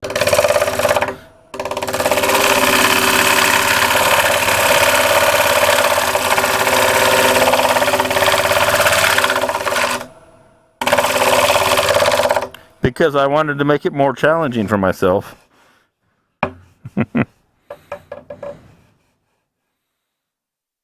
And I did indeed. Uh-oh, I've lost my chat box. Hang on a second, guys. And I've lost that. I may have lost everything. Let's see what's going on here.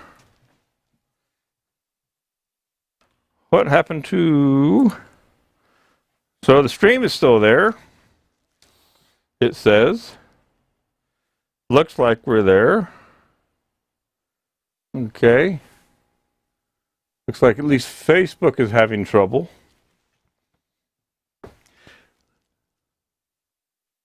Let me get back in here. Not sure what you can and can't see out there.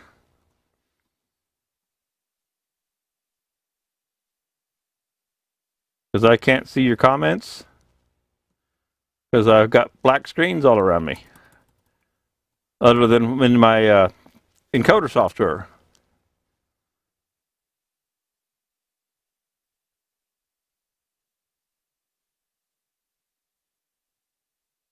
So I will work to get back. In case you are hearing me, I haven't got away.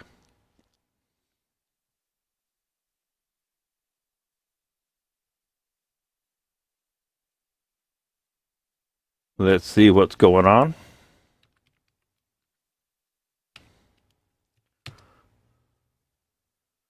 Oops.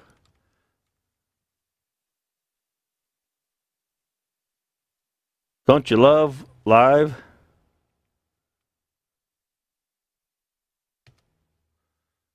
And of course I have to get verify to get back into my chat box.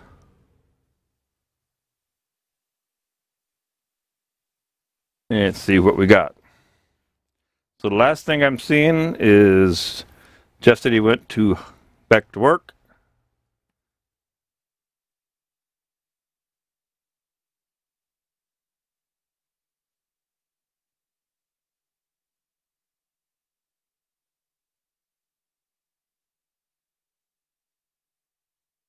And I'll send you a note out here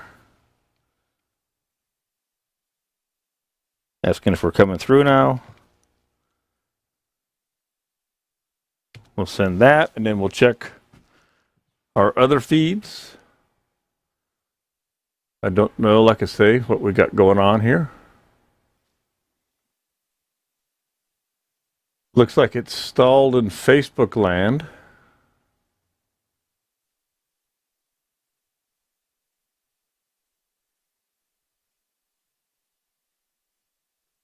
I see 11 people still in Facebook, but I'm not seeing anything playing.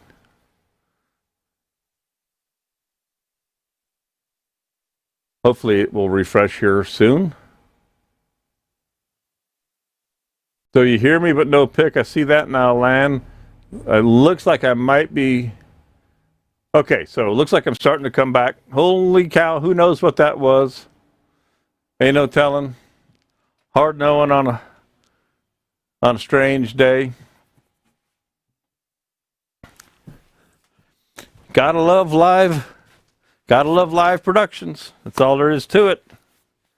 Let me check that. I see it's not coming back in over there, but I am seeing the Facebook feed.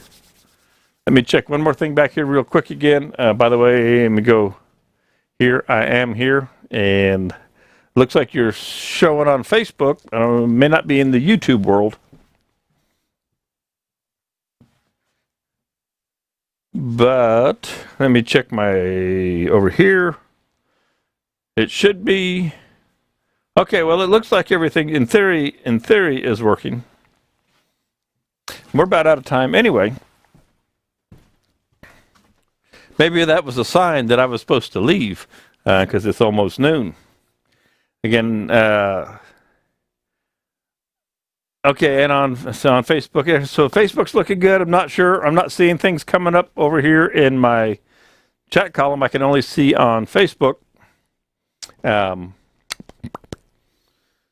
So we just have to kind of let that go. Let me jump in there real quick. I don't want to waste a lot of time because it's almost time to quit. And see if I can't get this to come back to life so that I can see both worlds.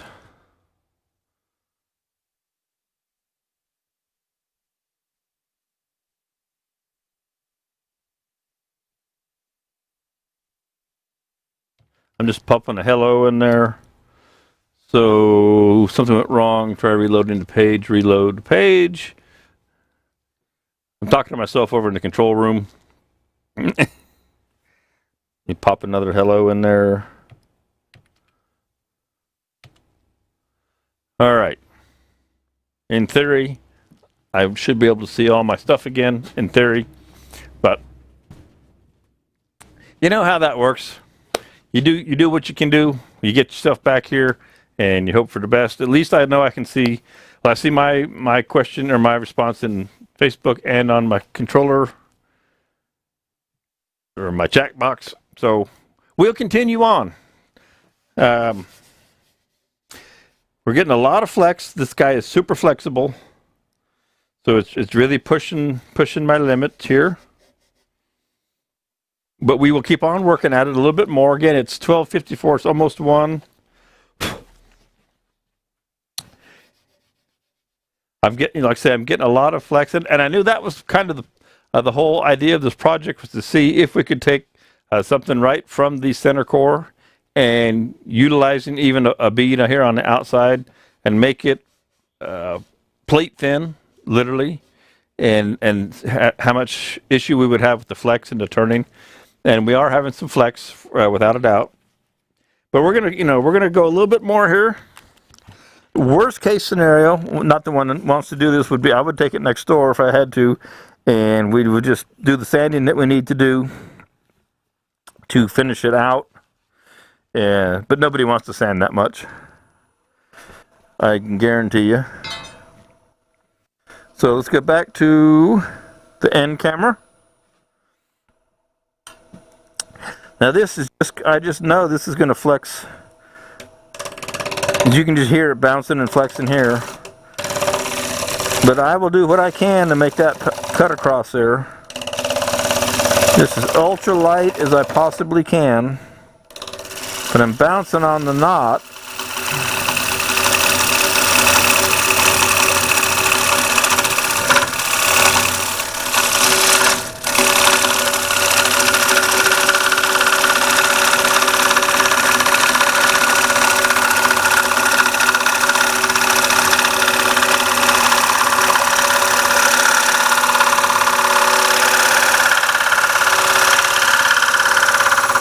See, once I got past the knot there, so this, I bet you when I stop this, that's past the knot, and it got, it wasn't actually, it's right on the middle of it. But that got much more solid. I'm getting a lot of the flex out here. Okay. I'm actually going to jump up a tool size here.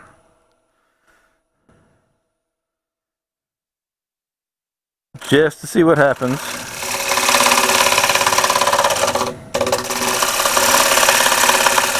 You cannot let the you can't let the bevel actually touch at all.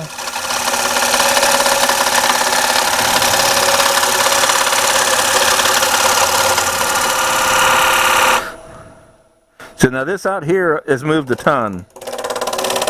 You can hear that. And I don't think I can get a good pass across here, but I'll try one more time.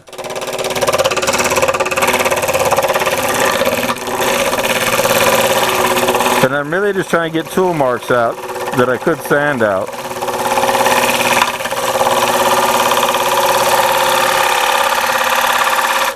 Okay. So I can feel a hump right here where I'm still going uphill, but it's not much. And you can see the flex there. I don't know if you can see it in the camera.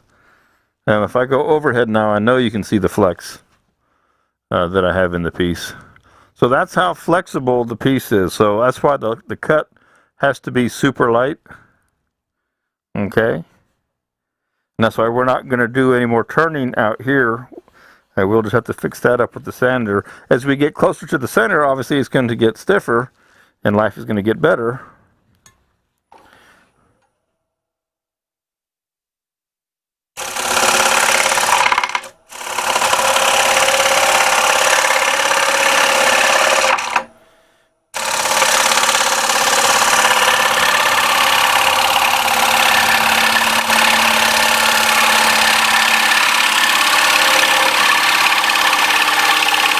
So what I think I've made is a cake server, to be quite honest.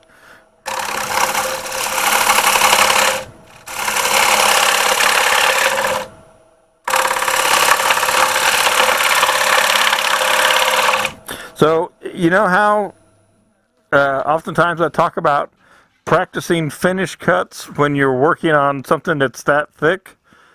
Take the time then to make your finish cuts, because this is when it matters. How light can you come across the surface of the piece and make that ultra light finish cut? So now I don't have any margin for errors, not really. And so if we practice these ultralight finish cuts when we're somewhere else that it doesn't matter whatsoever, it really helps you out when it comes right down to it. Okay? All right, back into this. Beautiful piece of wood.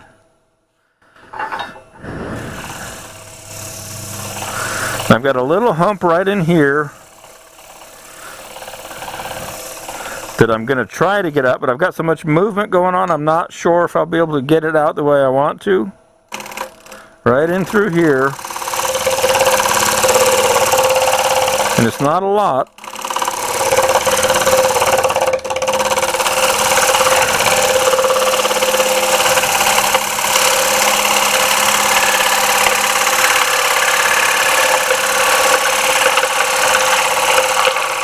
Now stop and check that again, because I had just, like I said, I had that little high spot right in there. Okay.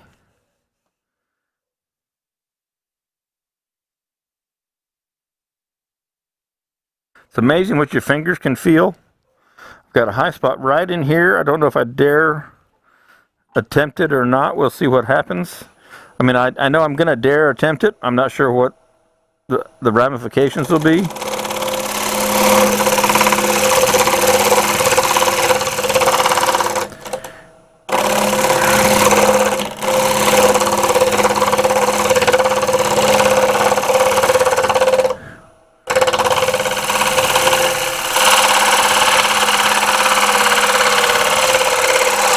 Okay. So we'll live with that. Okay. Start picking it up right back here again.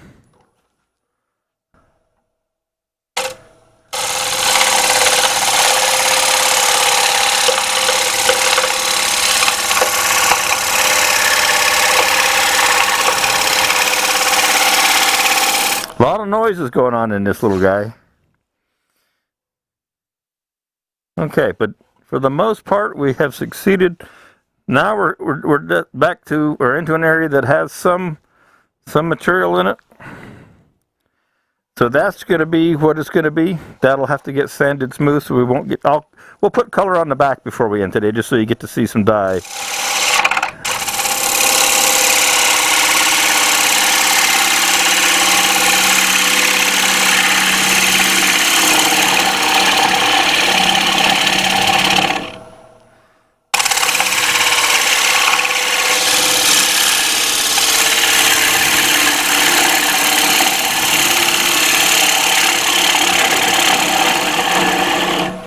So optimally, we'd be able to turn away our screw holes, and we did. Okay, so that's good. I'm happy with that. All right, let's clean this up one more pass. This is still just a little bit high right here in the center. Right about from here in.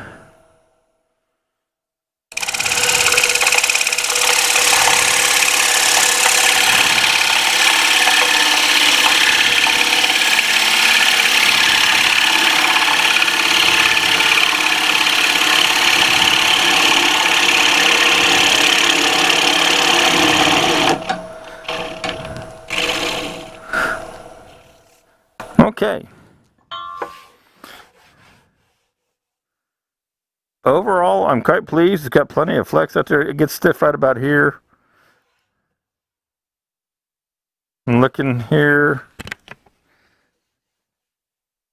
Let's see. I wonder if I can find a straight edge here for you real quick. I got a frame square right here. So let's see if he can show you this. How much dip? That's not going to show in the camera.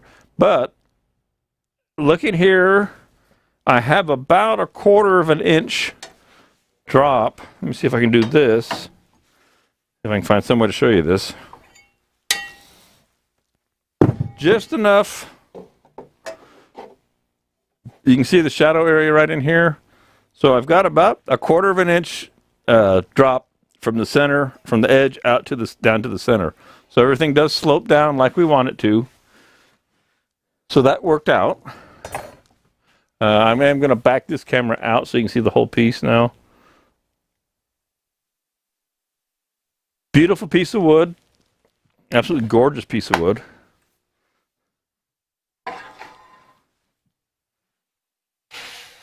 So that'll have to get sanded up, but that's really cool. It doesn't have a real big bead right here.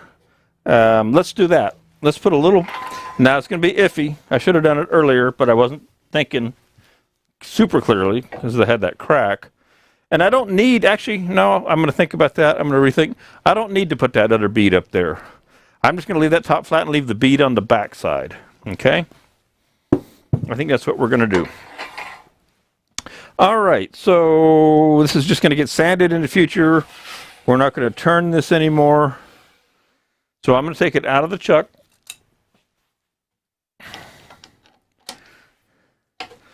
I appreciate y'all hanging with me when we had the crash there, the electronic crash.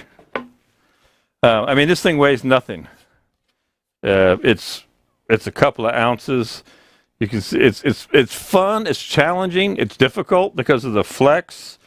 Yes. So I have to sand, and if I show you in the end camera, you can see some of the tool marks there. Okay. I'm going to live with that just because that's life when the piece flexes like that. Beautiful piece of wood. Got some shadows going on in there. And if I go to the overhead, you can kind of see the tool marks I was getting. You know, not the perfect day, but hey, I'll live with that. Again, that'll sand out pretty quickly in this. You know, you always strive to not have to sand out the tool marks, but sometimes you just get them. I mean, that's what it is. You give it your best shot on any given day. Some days are better than others. Don't beat yourself up if you ended up with some tool marks like that on a piece like this. I've been turning, you know, what, 12, 13, I don't know, maybe not 14 yet, I don't think, a dozen years plus. You know, sometimes you just don't have the perfect day. It's okay. Sand it, love it. It's great. Everything is good. But let's throw a little color on here just so you can see.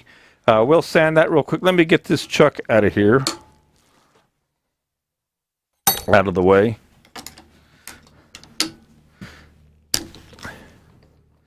And then it'll be lunchtime, and if I'm lucky, Bridget, my wife, is back from wherever she had to go, and we might just get to go to lunch together. I'm not sure. We'll see. I'm just going to sand this CA here real quick. And then I'm just going to put some of the aniline dye, the red aniline dye on here.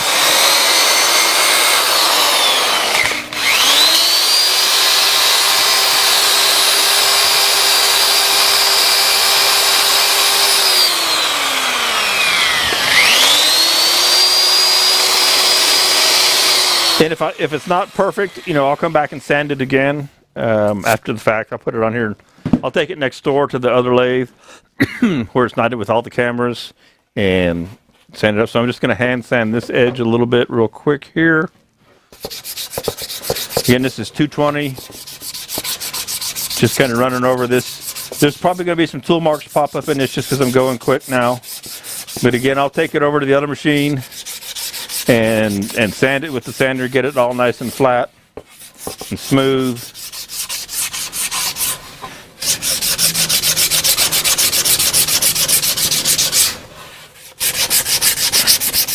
And then I was going to put the chroma gilt on here, but we're going to run out of time on that today. So I'll just have to finish this piece up for you guys.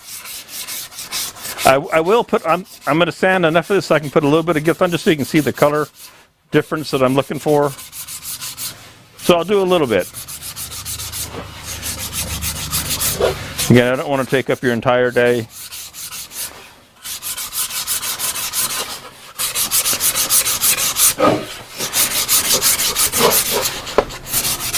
Now, I didn't want to sand this with the power sander because I could sand that round edge kind of goofy. Okay. So I'm just hitting this real quick with the hand sand.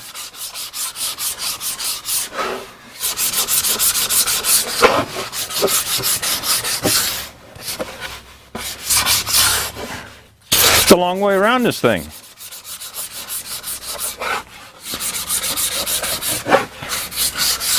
"32" give or take. Unless somebody's faster at math than I am with that. All right, I need to put a little something down here on my lathe, maybe. So I get too much dye on it. Paper towels are what's handy.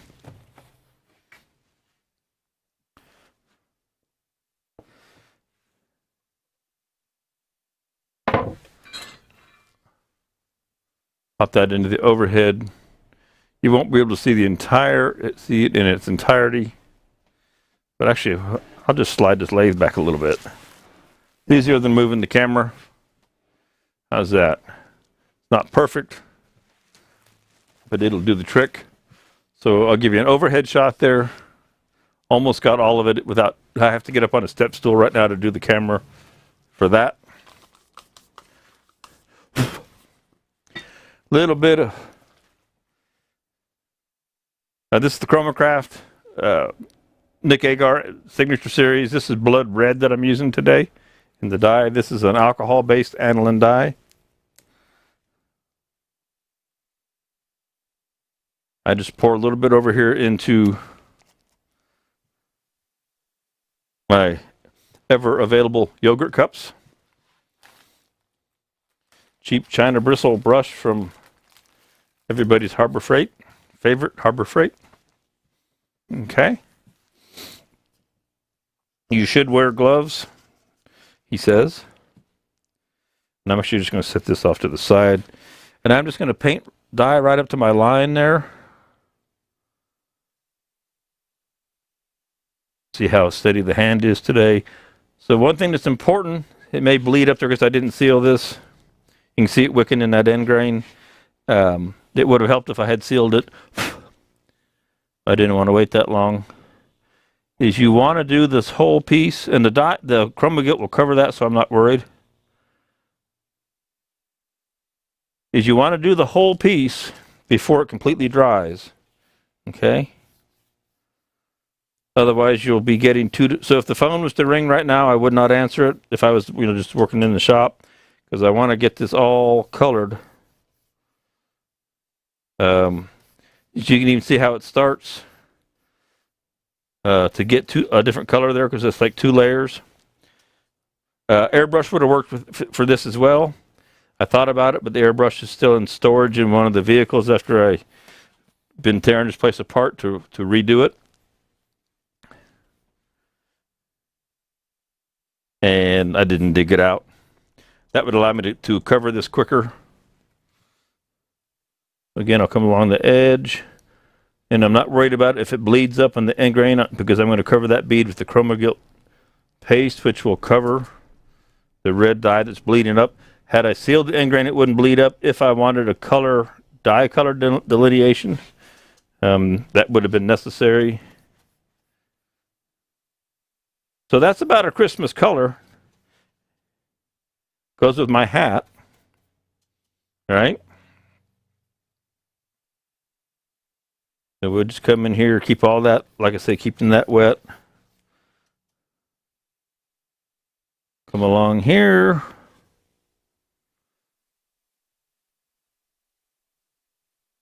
Sorry if I got my head in the way. Right up to that edge there.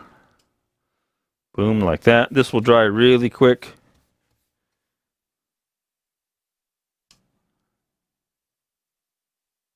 Okay, we'll just even all that out.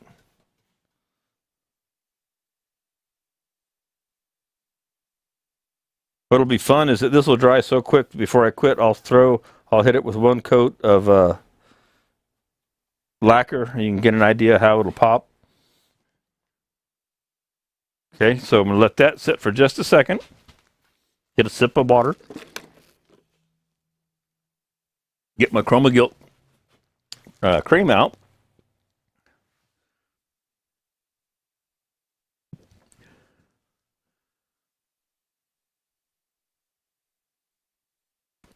And I'm going to go with I think I'll go with the Saxton Gold here. I'm looking, that's pretty good. That's good Christmas gold.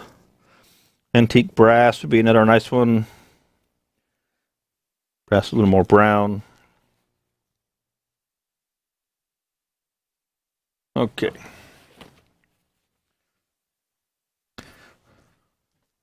So while that's drying, I'm going to put a glove on. I got my hat back on too because it's Christmas. All right. I'm going to put on a glove. And we'll go around the outer edge of this guy.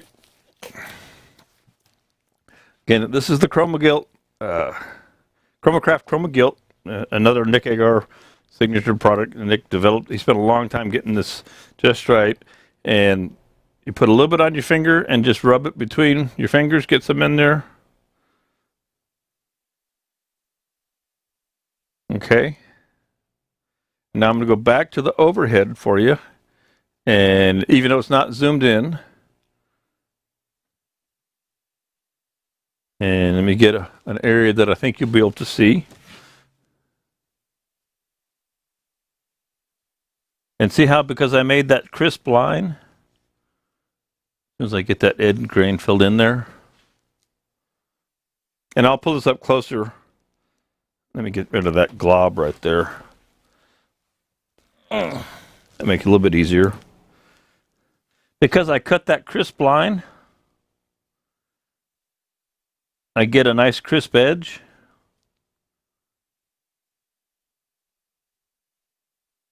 It wasn't sanded to the nth degree. It takes a little extra work to fill that.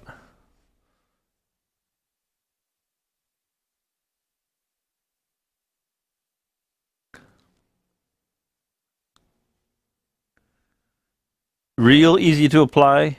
And all you got to do is be sure you don't let your finger slide over the edge. And if I move this around, I'm looking at the light. You may be able to see that better. Not so much. I just have to pick it up close. Again, I'm not going to do the whole thing, but I will just do a little bit here. Hopefully my head's not in the way. Just working that in. And I get that nice delineation because I cut that line on the back. That really makes all the difference in the world. And I've actually got it on my thumb, heavy on my thumb finger, and then I'm just lifting it from my thumb over to my work finger, if you will.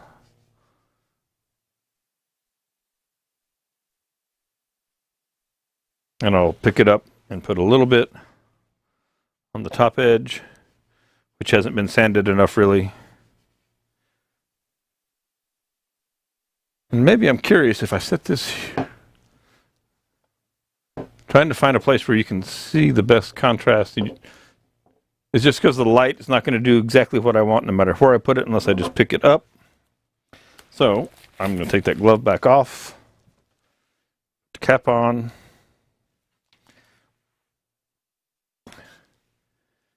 And I'll just hold that up. And hopefully you can see, again, I'm trying to find the light. Kind of strange light.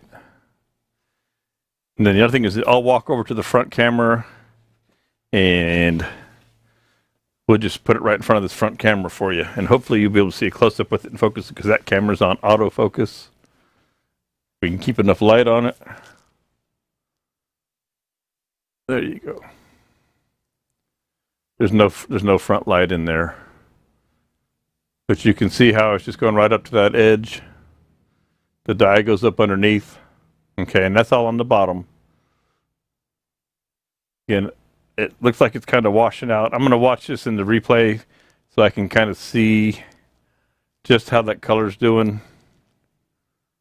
Because when I look at it on the screen that I'm seeing, yeah, it's a little washed out in the feed, but you get the idea. Okay. Now, like I said, I was going to throw a little bit of just a little lacquer on here real quick to give you an idea of what this red will look like on this grain. This happens to be satin, but it'll, and satin wouldn't be a bad color to go with if you so choose, or gloss. If you want it to be shiny, or the WRU20 water-based urethane, which is in a liquid. Let's pop you to the overhead. And let's see if it doesn't make that grain pop for you. I can see it's going to be kind of wonky in the light till that flows out. There you go.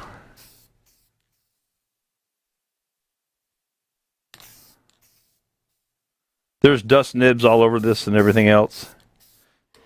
It also makes the gold look really nice. Again, the light's not super conducive, but you can see how pretty that grain is underneath there. You can see the difference between having the finish on, where we have finish and where we don't have finish.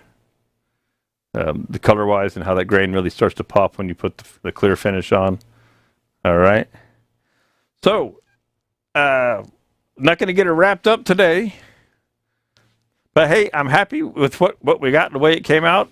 Looking pretty neat again. Nice and thin. And if I set it on something, like I still, when I take the tenon off, I still have enough lift in the bottom there. But if I was to put, here's my little board. I think this will work. So you'll get the idea how that sits. So right now it sits about a ½ an inch off of the board, and it'll sit about a ¼ of an inch up. If we can give you an angle without it flying off of here. There you go. So there's how much lift it has now.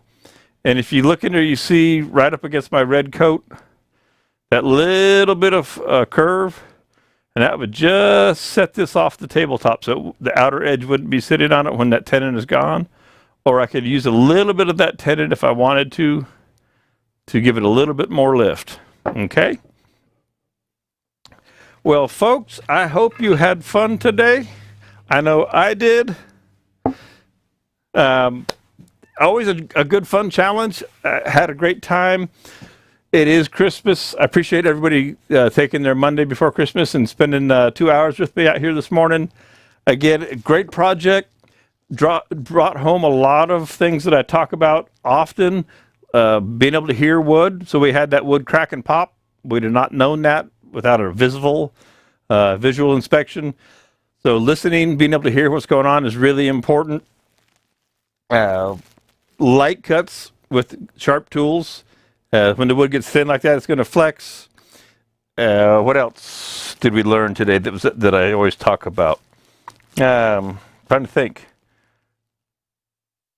I don't know. There was something else that was kind of important. I guess it couldn't have been that important, was it? Anyway, everybody have a Merry Christmas, and I will be back here next Monday. I was told that the elves didn't tell me not to work, so I'm a working guy. I'll be back here next Monday with Monday Methods. Everybody have a happy and safe holiday. Hope we get to spend it with family. I'll get this thing finished up one day. Don't hold me to it when. And I'll be back here. And stay in touch. If you need anything, got questions about anything about the face shields or dyes, anything like that, give me a shout. Once again, thank you very much. Have a great holiday season, and I'm going to change the camera to the overhead to sign off with a little bit of color for you there. We'll just put her there like that. Let me put it like that. No, I'm going to put it like that. Okay, everybody, I'll see you. Have a great Christmas.